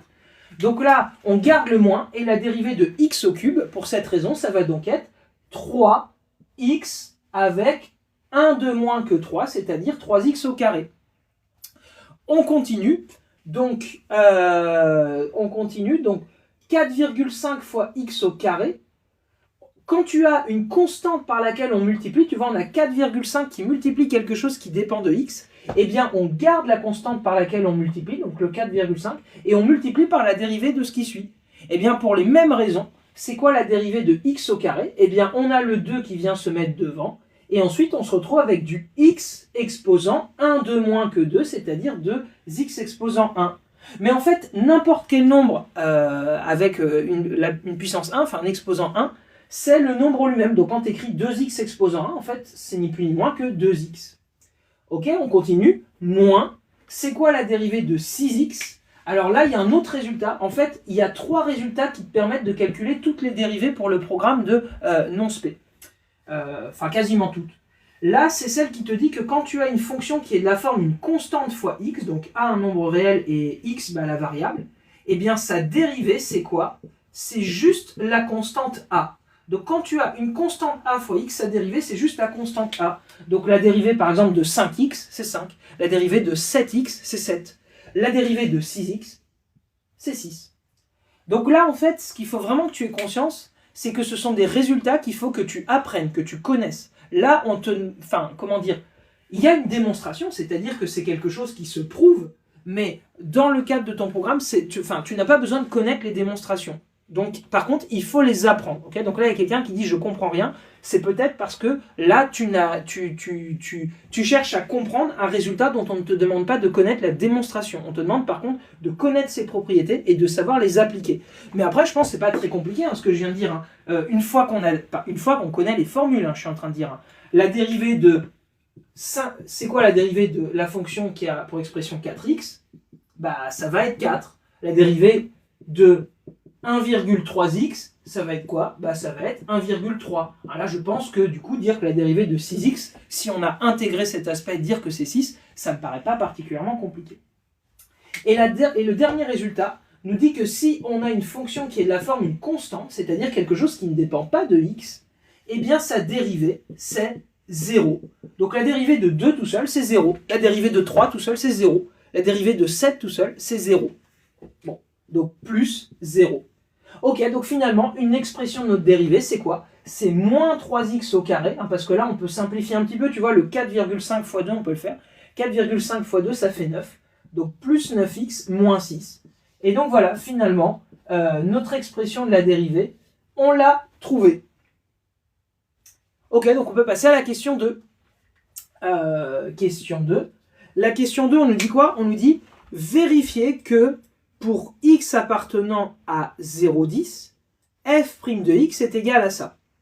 C'est-à-dire que nous, on a toujours notre fonction f avec laquelle on travaille. À la question 1, on a calculé sa dérivée et on a vu qu'une expression de sa dérivée, c'était ça. Et là, on nous dit, mais montre aussi que la dérivée, alors pardon, là, si on voit pas très bien, montre que la dérivée, elle est aussi égale à ceci.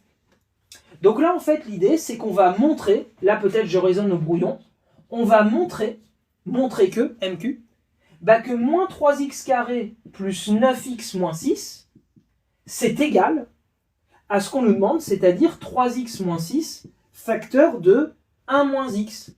Et convainc-toi que si on arrive à montrer que cette égalité est vraie, comme on sait que ça, d'après la question 1, c'est f' de x, eh bien ça prouvera bien ce qu'on veut à la question 2, c'est-à-dire que f' de x est égal à ceci. Ok, en fait, on a une expression d'une fonction dérivée et on veut montrer que cette expression peut s'écrire autrement. Ok, donc allons-y. Donc je vais effacer la partie droite là, qui servait essentiellement à faire des rappels sur les fonctions dérivées. Hop, hop, hop, hop.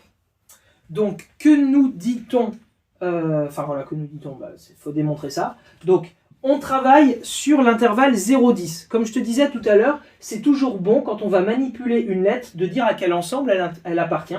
Donc là, c'est mieux si, avant de faire n'importe quel calcul, je précise que le x que je vais écrire, c'est un nombre de l'intervalle sur lequel on travaille, c'est-à-dire un nombre réel entre 0 et 10. Alors, il faut qu'on montre que cette égalité est vraie. Quand tu veux montrer en maths qu'une quantité est égale à une autre, c'est-à-dire de façon plus simplifiée que A est égal à B, tu n'as pas 36 façons de faire. La première façon de faire, c'est tu pars de A, tu fais tes petits calculs, et puis à la fin, tu arrives à B, et donc tu as prouvé que A est égal à B. Et sinon, une autre possibilité, c'est de partir de B, tu fais tes petits calculs, et puis si à la fin de tes petits calculs, tu arrives à A, eh bien tu auras montré que A égale B, que B égale A, c'est-à-dire que A égale B. Donc là, en fait, à nous de choisir quel est le sens qui est le plus simple. Est-ce que c'est pas plus facile d'aller de la gauche vers la droite ou de la droite vers la gauche? Alors, à votre avis, qu'est-ce qui est le plus facile?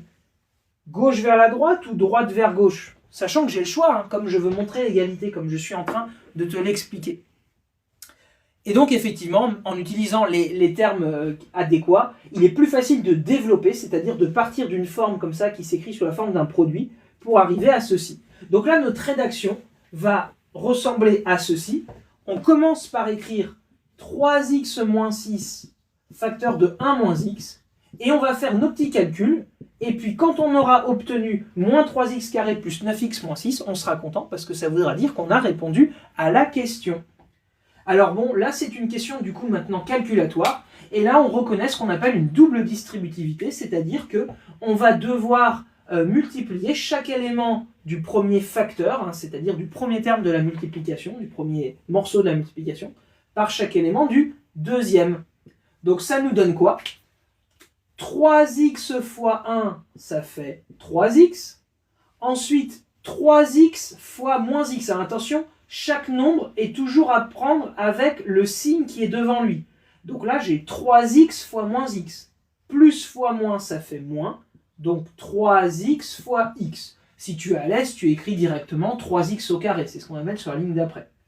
Ensuite, on a, j'ai dit, on prend toujours avec le signe qui précède. Moins 6 fois 1. Moins fois plus, moins. 6 fois 1, 6.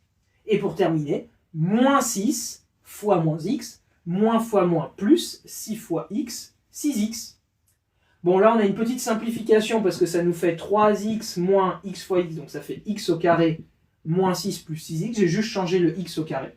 Et maintenant, on rassemble les termes de même degré ensemble. Je mets tous les termes en x au carré ensemble. On a qui? N'oublie jamais que par contre, chaque nombre, chaque terme est associé au signe qui le précède. Donc le 3x carré, il est à comprendre en moins. Donc j'ai qui en termes en x au carré? Moins 3x au carré. J'ai combien de termes en x? 3x plus 6x, c'est-à-dire 9x. Et j'ai qui en termes constants? Eh bien seulement moins 6. Et là, sans surprise, parce que c'était ce qu'on voulait montrer, on tombe sur ce qu'on voulait, c'est-à-dire moins 3x carré plus 9x moins 6. On sait d'après la question 1 que c'est f' de x.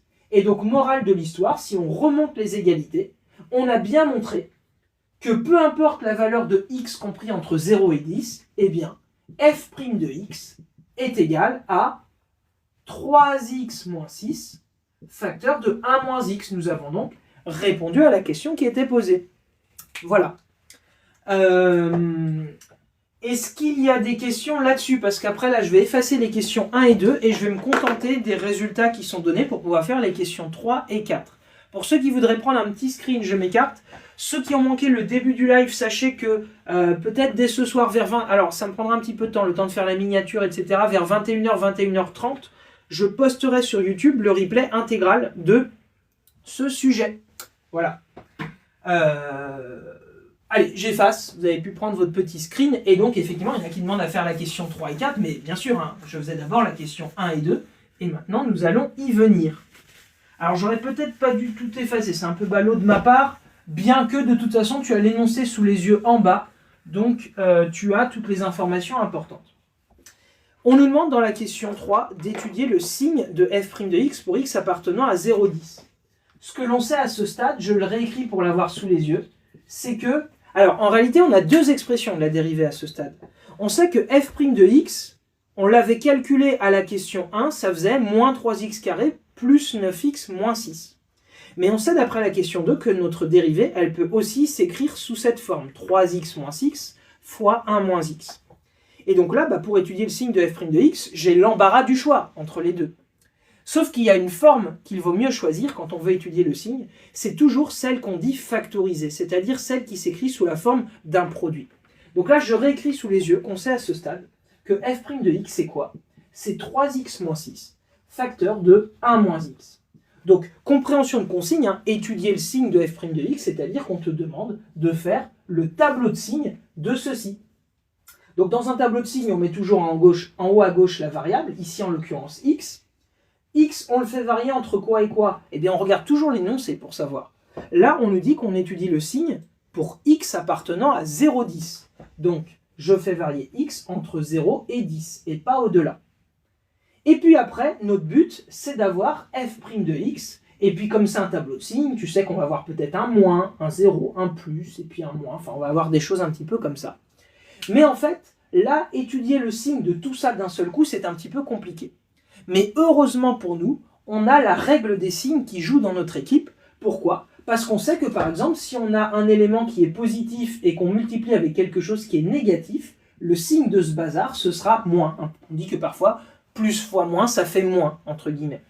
Donc là, l'idée, c'est que comme notre f' de x, tu vois, il s'écrit sous la forme d'un produit, c'est-à-dire une multiplication de deux facteurs, eh bien, on a le droit de se simplifier les choses en disant je vais étudier d'une part le signe de 3x moins 6, je vais étudier d'autre part le signe de 1 moins x, et puis quand il s'agira d'avoir le signe de l'ensemble, j'utiliserai la règle des signes qui me dira que si par exemple là j'ai un plus et là j'ai un moins, eh bien plus fois moins ça fait moins. Okay? Donc voilà, retiens bien que quand tu dois étudier le signe d'une expression, si cette expression elle s'écrit comme un produit de plusieurs facteurs, eh bien on peut décomposer l'étude du signe en sous-problèmes. Okay? L'idée c'est de se simplifier les choses. Ok, donc allons-y, étudions le signe de 3x moins 6. Si on veut étudier le signe de 3x moins 6, la première chose qu'on va se demander c'est quand est-ce que 3x moins 6 vaut 0. Oui, parce que dans notre tableau de signes, tu sais qu'on va avoir des moins, des plus, mais entre les moins et les plus, c'est quoi la frontière? C'est 0. Donc on commence par se demander quand est-ce que 3x moins 6 vaut 0.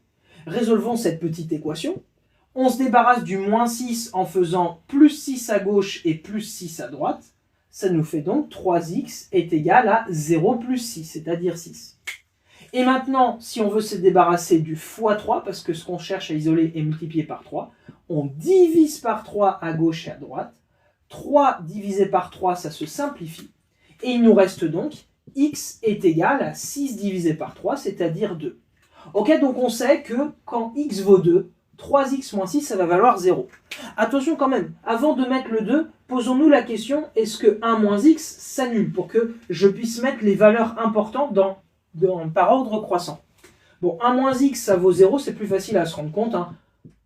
1 moins quelque chose égale 0, je te laisse te convaincre que ça fait 1. 1 moins 1 égale 0. Ok, donc les deux valeurs importantes, c'est 1 et 2, je les mets par ordre croissant. 1 et 2, tac, je prépare mon tableau de signes. Le 2, on a dit, c'est quand c'est 3x moins 6. 3x moins 6 vaut 0 dès lors que x vaut 2. et 1 moins x vaut 0 dès lors que x vaut 1. Bon, là, dans la ligne du 3x moins 6, on sait qu'à gauche du 0, ça va être le même signe, et à droite du 0, ça va être le signe. Ok? Donc, alors là, il y a plusieurs méthodes, il y a plusieurs façons de voir les choses. Soit ton professeur t'a dit, pour trouver le signe, savoir où est-ce qu'il y a un plus, tu résous, cette fois-ci, l'inéquation 3x moins 6 supérieur ou égal à 0. Et ça va te donner toutes les valeurs de x pour lesquelles on a un plus. Tu as une autre possibilité qui consiste à dire « Ah, mais là, je reconnais que 3x moins 6, c'est une expression de la forme a fois x plus b, c'est-à-dire c'est l'expression d'une fonction affine. » Et là, vraiment, et attention, ça ne marche que quand c'est une fonction affine, eh bien, tu as un petit raccourci qui te dit que le signe qu'on va mettre à droite du 0, c'est le signe du coefficient a. Ici, c'est qui le coefficient a? C'est 3. Quel est le signe de 3? Plus. Donc, on va mettre plus à droite et moins à gauche. Ok? Attention, cette astuce, elle ne marche que si tu as une expression de la forme ax plus b. Si tu as autre chose que de la forme ax plus b, ça foire lamentablement. Et donc, moi, ce que je préfère utiliser, parce que c'est une méthode qui peut-être, là, en l'occurrence, est moins astucieuse, mais qui marche à tous les coups, c'est de faire un test. C'est-à-dire de se dire, ah, bah, si je veux connaître le signe de 3x moins 6 entre 0 et 2, je prends une valeur qui me fait plaisir entre 0 et 2. Prends une valeur la plus simple possible pour faire des calculs. Par exemple, le nombre 1. Et tu remplaces x par 1 là-dedans. Ça fait quoi? 3 fois 1 moins 6. Tu vois, j'ai remplacé le x par 1. Bah, 3 fois 1, ça fait 3. Et 3 moins 6, ça fait moins 3. Et ce qui est important, c'est le signe du résultat. Là, j'obtiens un nombre qui est négatif. Donc forcément, si c'est négatif pour un nombre de la zone, de l'intervalle, ça veut dire que ça va être négatif pour tout l'intervalle, parce qu'on sait qu'on ne repasse pas par la valeur 0, c'est le même signe à gauche. Pour les mêmes raisons, si tu n'as pas tout à fait compris, nouvelle façon de comprendre, si tu veux savoir le signe qui est là, tu testes pour un nombre entre 2 et 10, par exemple 3. Ça fait combien? Je remplace x par 3, ça fait combien? 3 fois 3 moins 6. 3 fois 3, 9. 9 moins 6, 3, qui est positif. Je veux le signe de 1 moins x entre 0 et 1. Tu testes pour un nombre entre 0 et 1, par exemple 0,5. Ça fait combien? 1 moins 0,5.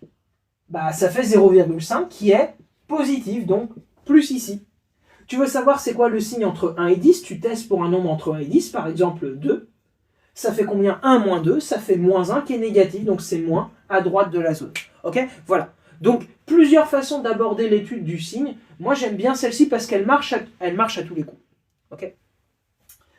Et maintenant, bah, quels sont les signes de f' de x? Eh bien, règle des signes, moins fois plus, moins fois moins, plus fois moins, moins. Et attention, s'il y a un des facteurs, un des éléments qui vaut 0, bah, la multiplication, le résultat va valoir 0, donc je pense à mettre des zéros ici.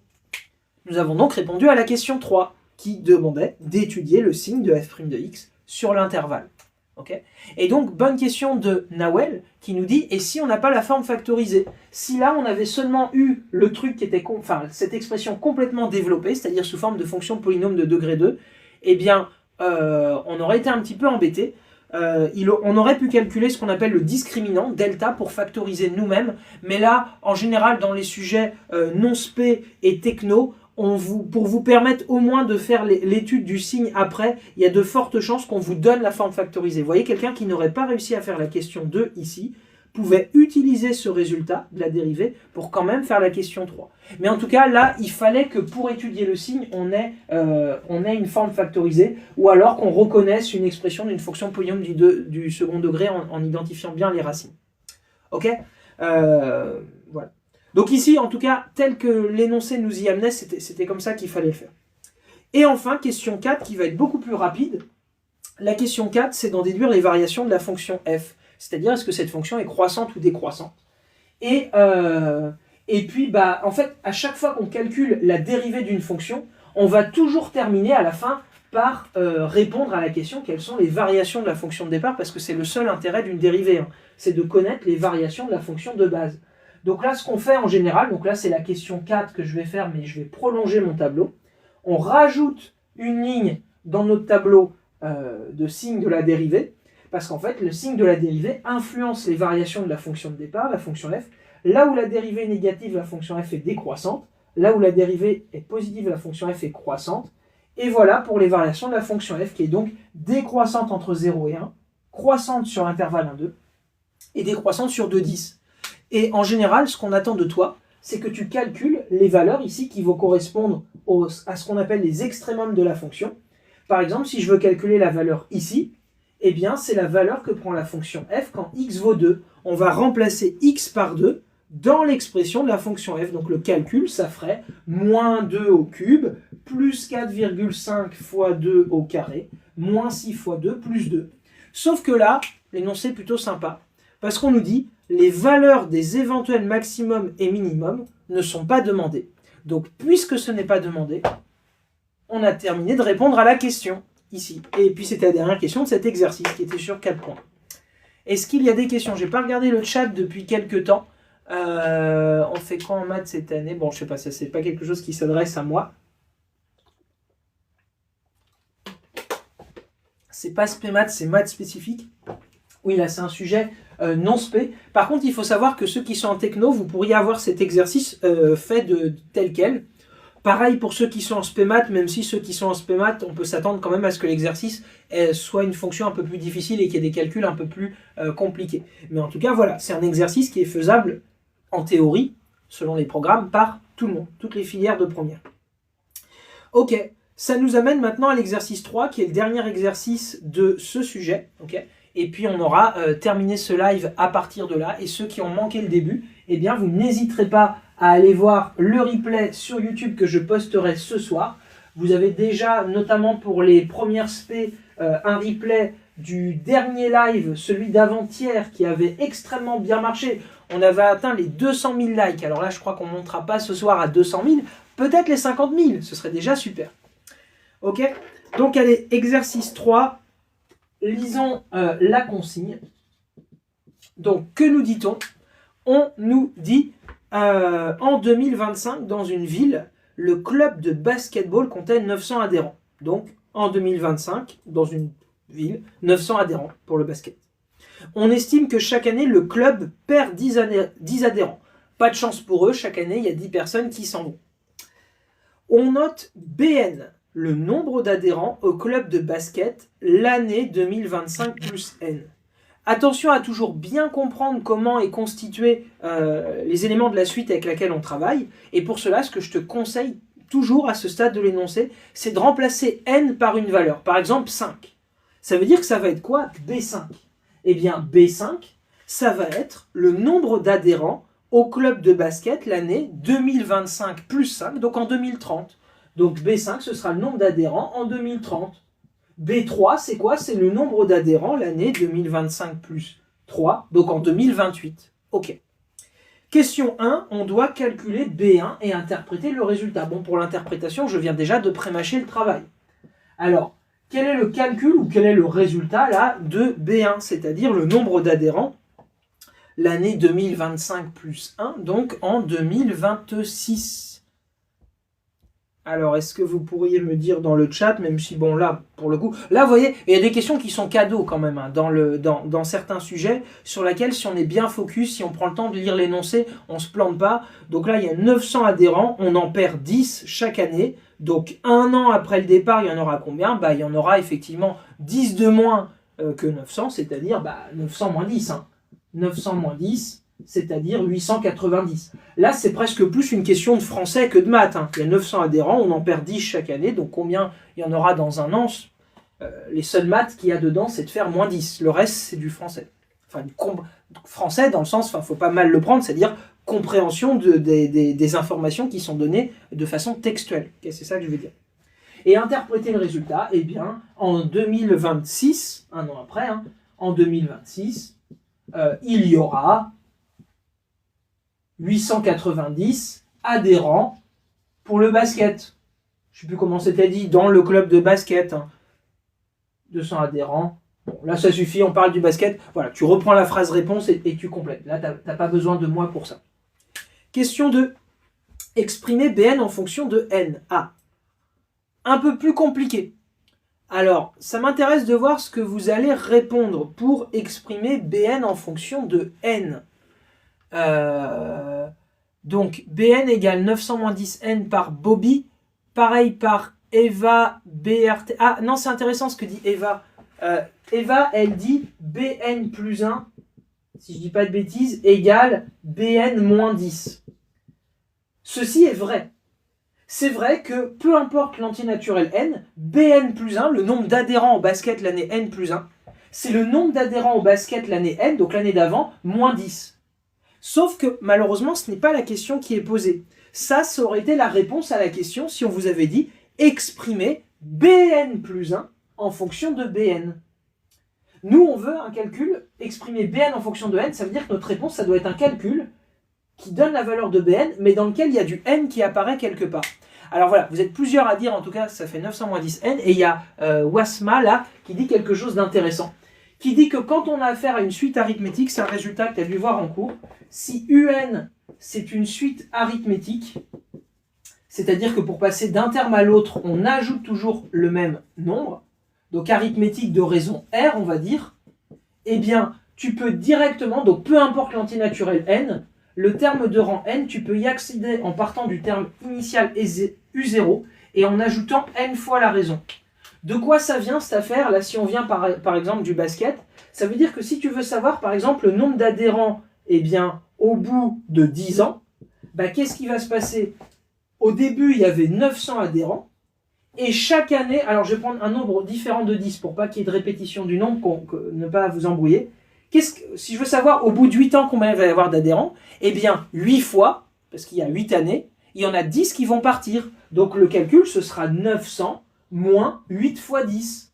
Si tu veux savoir combien il y aura d'adhérents dans 13 ans, eh bien il y aura 900 moins 13 fois les 10 qui vont partir. Et nous, la question, c'est pas si on veut 8 adhérents, 13 adhérents. On utilise une lettre pour donner une formule plus générale. Eh bien, combien il y en aura au bout de l'année de rang n? Eh bien, il y en aura 900. Et chaque année, il y en a 10 qui partent. Donc, si on fait ça n fois, 10 fois n, 900 moins 10 fois n.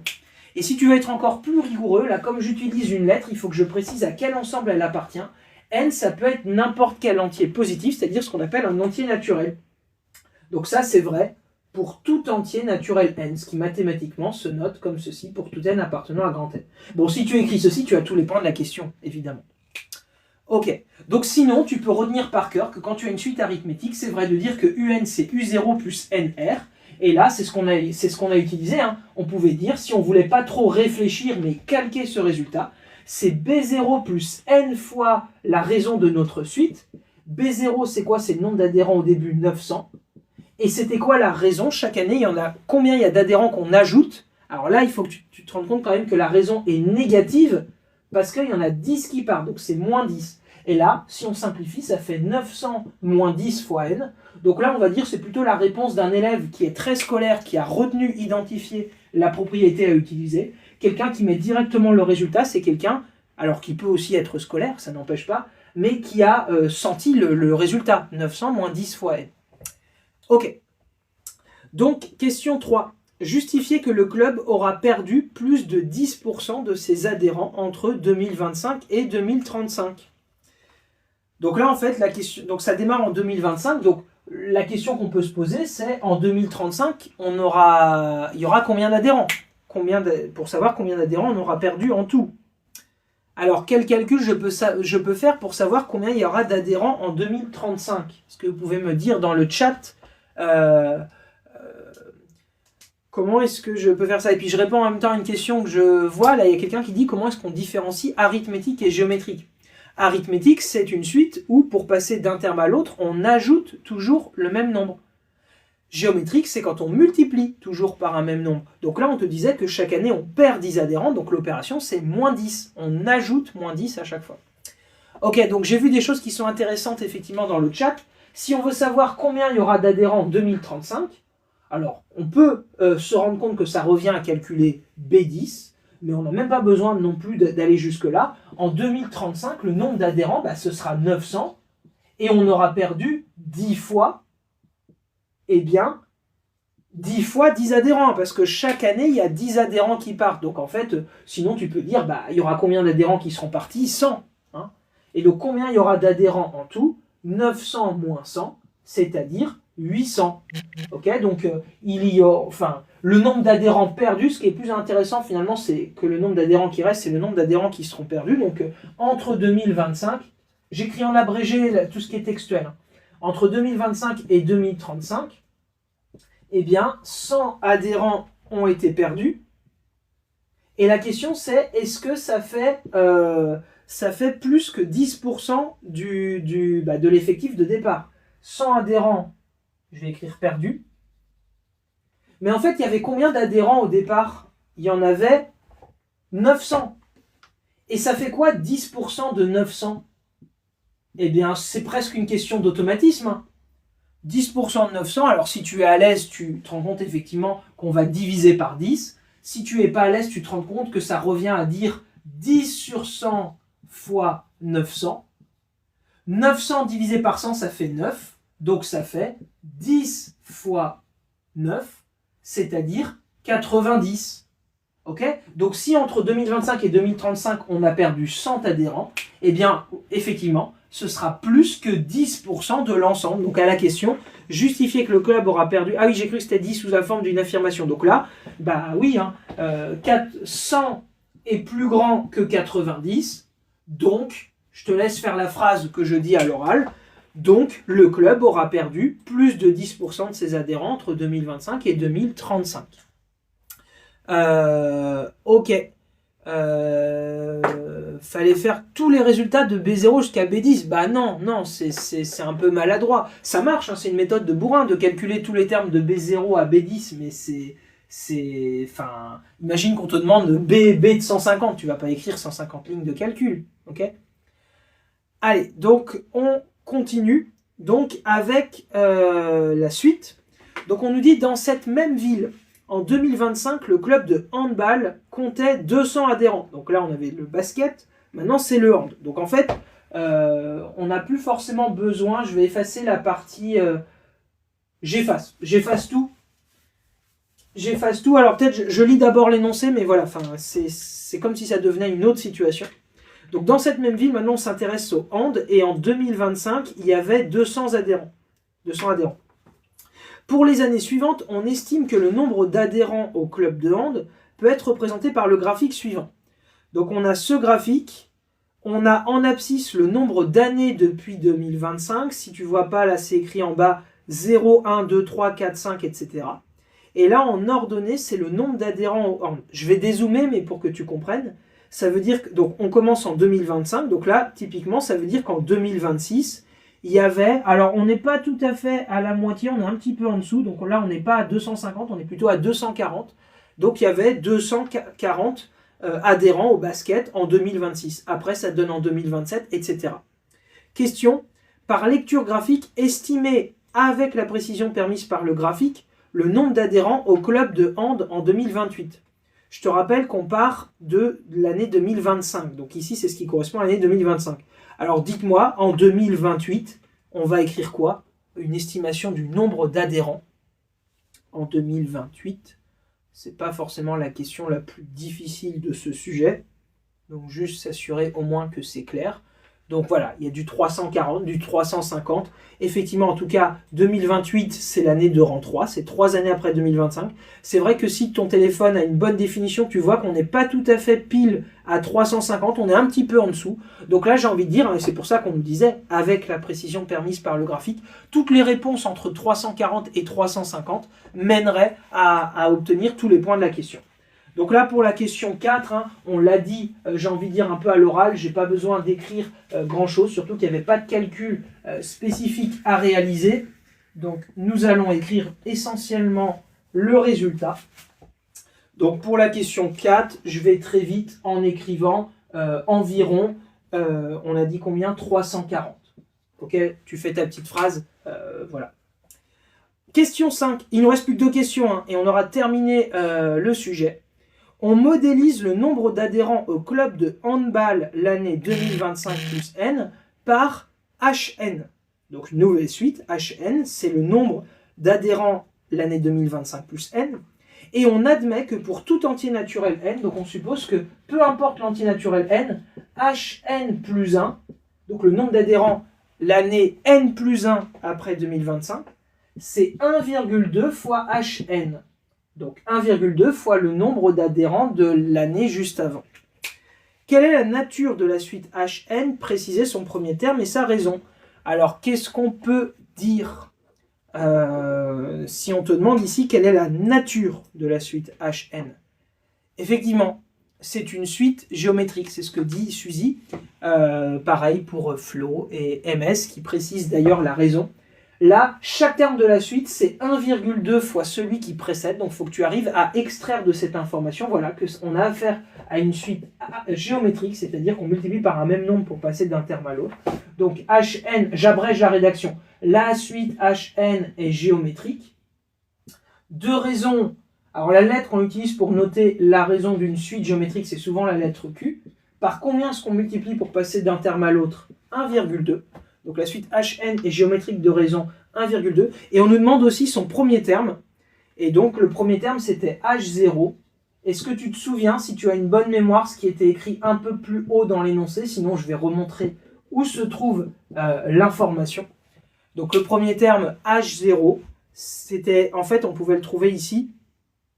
Parce qu'on nous disait qu'en 2025 au départ il y avait 200 adhérents. Okay, donc h0 est égal à 200. Voilà. Est-ce qu'il y a des questions là-dessus? Et donc, il y a quelqu'un qui dit, Jeanne, les gars, on va tous avoir notre bac, n'ayez crainte. Alors, sachez de toute façon que là, en première, c'est pas l'obtention du bac qui se joue, hein, même, je ne vous le souhaite pas, mais même si vous avez 2 sur 20, si on estime que vous pouvez passer en terminale, le bac se jouera de toute façon l'année prochaine. Mais effectivement, bien démarrer, prendre des points en français et ou en mathématiques, c'est idéal, ok. Et puis pour tous ceux qui poursuivront de toute façon après et qui auront des maths encore, eh bien, ce sera se mettre dans de bonnes conditions. Allez, bon, peu importe, de toute façon, l'essentiel, c'est de faire de son mieux. Donc, question 6, dernière question de ce sujet. À partir de quelle année le nombre d'adhérents au club de hand sera supérieur au nombre d'adhérents au club de basket? Donc là, il va falloir se souvenir un petit peu ce qu'on avait dit plus haut. C'est-à-dire parce qu'on avait des adhérents au basket. Je te rappelle que pour les adhérents au basket, ce qui se passait, là j'aurais écrit, donc je mets une petite vague pour dire que c'est au brouillon. Au basket, souviens-toi, il y avait 900 adhérents au départ en 2025. 900 adhérents. Et puis, chaque année, il y en avait 10 de moins. Moins 10 chaque année, pour abréger. Donc ce qui va se passer, c'est que, tu vois, au début, il y a 900 adhérents et puis il y en a 10 de moins chaque année. Et par contre, le hand, eux, ils sont plutôt en force parce qu'en 2025, il y avait 200 adhérents, mais tu vois, le nombre d'adhérents là explose petit à petit. Et donc, bah, comme on démarre à 200 pour le hand et qu'on démarrait à 900 pour le basket, il va y avoir un moment donné où bah, le nombre d'adhérents au basket va devenir plus grand. La question, c'est à partir de quelle année, et on te demande de justifier la réponse. Alors, on peut justifier de plusieurs façons. La méthode bourrin, c'est d'écrire donc basket, bah, que B0, le nombre de basketteurs en 2025, il y en avait 900, que B1, c'était donc un an après, il y en aura 890, et tu as compris les dés, 880, etc. Et puis de comparer ça avec les valeurs du hand. Donc là, par exemple, pour le hand, si je mets à côté H0, en 2025, il y a 200 adhérents. H1, il y en a donc un peu moins de 250, 240. Et en fait, va se passer un stade où, à partir d'une certaine année, ça va devenir plus grand. Okay, alors sinon, on peut essayer, plutôt que d'y aller comme ça un peu en mode bourrin, de voir un petit peu vers où ça va se passer en utilisant le graphique. Si on utilise le graphique, alors je suis obligé de dézoomer un petit peu, je vais mettre d'une autre couleur les valeurs qui correspondent notamment au basket. Le basket, on disait qu'il y avait 900 adhérents, donc ça veut dire que je fais un point ici, à 900, okay, pour l'année de rang 0. Alors après, malheureusement, c'est vrai que le graphique va difficilement me permettre d'être très précis, parce que j'aurais envie de mettre au bout d'un an, ici tu vois qu'il y en a 890. Sauf que là, pour mettre 890, c'est un peu délicat parce que j'ai 880, enfin là j'ai seulement 850.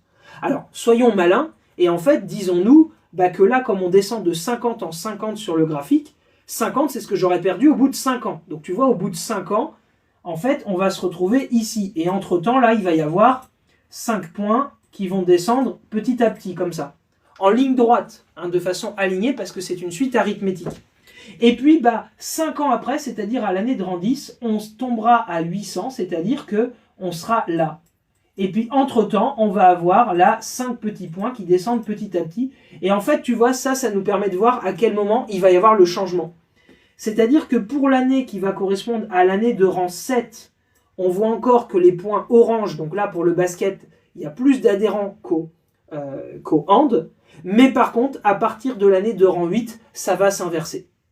Ok ? Et donc maintenant, si on veut le rédiger rigoureusement, on peut dire que à l'année de rang 7, donc l'année juste avant qu'il y ait le switch, eh bien le nombre d'adhérents au basket, c'est quoi ? C'est 900 moins 7 fois le fait qu'on en ait perdu 10. Donc il va y en avoir pour le basket 900 moins 70, c'est-à-dire 830. Par contre, graphiquement, on se rend compte que le nombre d'adhérents à l'année de rang 7, ce sera à peu près 720. Donc c'est plus petit que B7. Mais par contre, pour l'année d'après, il y aura 10 adhérents de moins pour le basket, donc 820. Et par contre, graphiquement, pour l'année de rang 8, il y aura à peu près combien de handballeurs ? Il y en aura à peu près 860. Et donc là, tu peux dire, 860, c'est-à-dire H8 est plus grand que B8. Et on s'est rendu compte que l'année d'avant, ce n'était pas le cas. Donc comment était formulée la question ? La question, c'était à partir de quelle année le nombre d'adhérents dépassera. Donc c'est à partir de l'année de rang 7. Donc là, tu fais ta petite phrase. Le nombre d'adhérents au club de handball sera supérieur au nombre d'adhérents au club de basketball à partir de l'année de rang 7. Pardon, à partir de l'année de rang 8. À partir de l'année de rang 8. Alors, va jusqu'au bout. L'année de rang 8, c'est pas une année. On démarrait, on nous disait à partir de l'année 2025. Donc l'année de rang 8, ce sera 2025 plus 8. C'est-à-dire en 2033. Donc, à partir de 2033. Et là, tu as bien tous les points à la question. Ok, donc là, il y avait un peu plus de démarche pour réussir à trouver le résultat. Je vois qu'on a dépassé les 50 000 likes. Merci, ça fait plaisir. Donc en tout cas, voilà. Le sujet est terminé. Je ne sais pas s'il y a des dernières petites questions. Là, c'est écrit en live sur quoi ? Où j'ai pas forcément compris tout à fait ce qu'il voulait dire. Donc là où en tout cas c'était donc là on arrive sur la fin de ce live du sujet donc de première non-spé sujet centre étranger qui était tombé il y a 2 jours si je dis pas de bêtises. Pour ceux qui ont manqué le début, je posterai là dès que je vais avoir un petit moment ce soir le replay de ce live sur YouTube.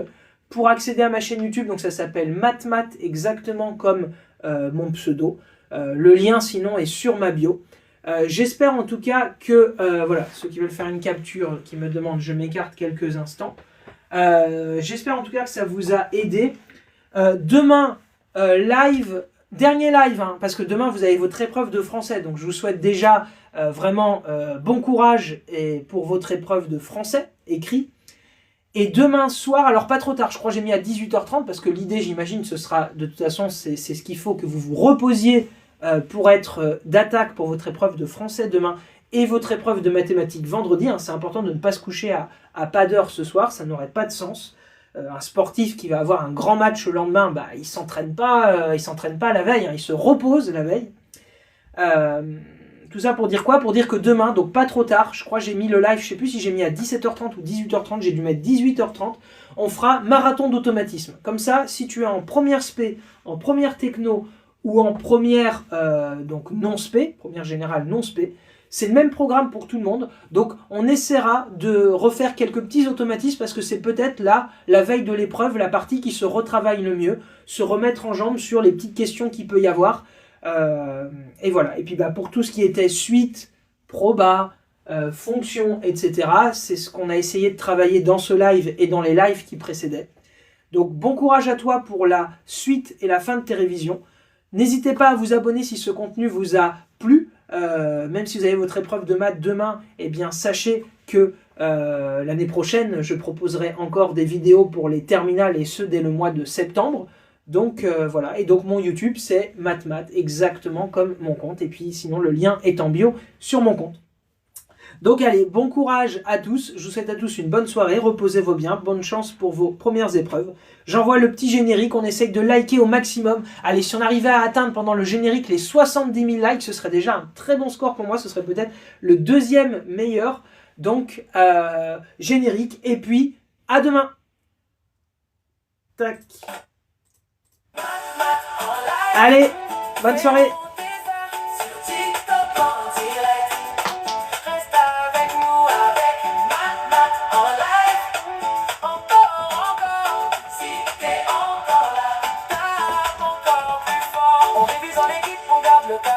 On transforme les erreurs en vraies étapes. On se motive à fond, on vise plus haut. Et on sait qu'au final on ira jusqu'au bout. Avec MathMath en live, fais monter ça sur TikTok en direct. Reste avec nous avec MathMath en live. Encore, si t'es encore là, tape encore plus fort. On travaille ensemble, on se tire vers le haut. Même quand ça bloque, on trouve le bon mot. On se prépare pour réussir sans jamais lâcher. Et tous ensemble, on va y arriver. Avec MathMath en live, fais monter ça sur TikTok en direct. Reste avec nous avec MathMath en live. Encore, si t'es encore là, tape encore plus fort. Même si t'étais venu juste voir vite fait, maintenant t'es là et tu tapes sans t'arrêter. Avec MathMath en live, fais monter ça sur TikTok en direct. Reste avec nous avec MathMath en live. Encore, si t'es encore là, tape encore plus fort. Allez, bonne soirée, bon courage pour votre épreuve et à demain.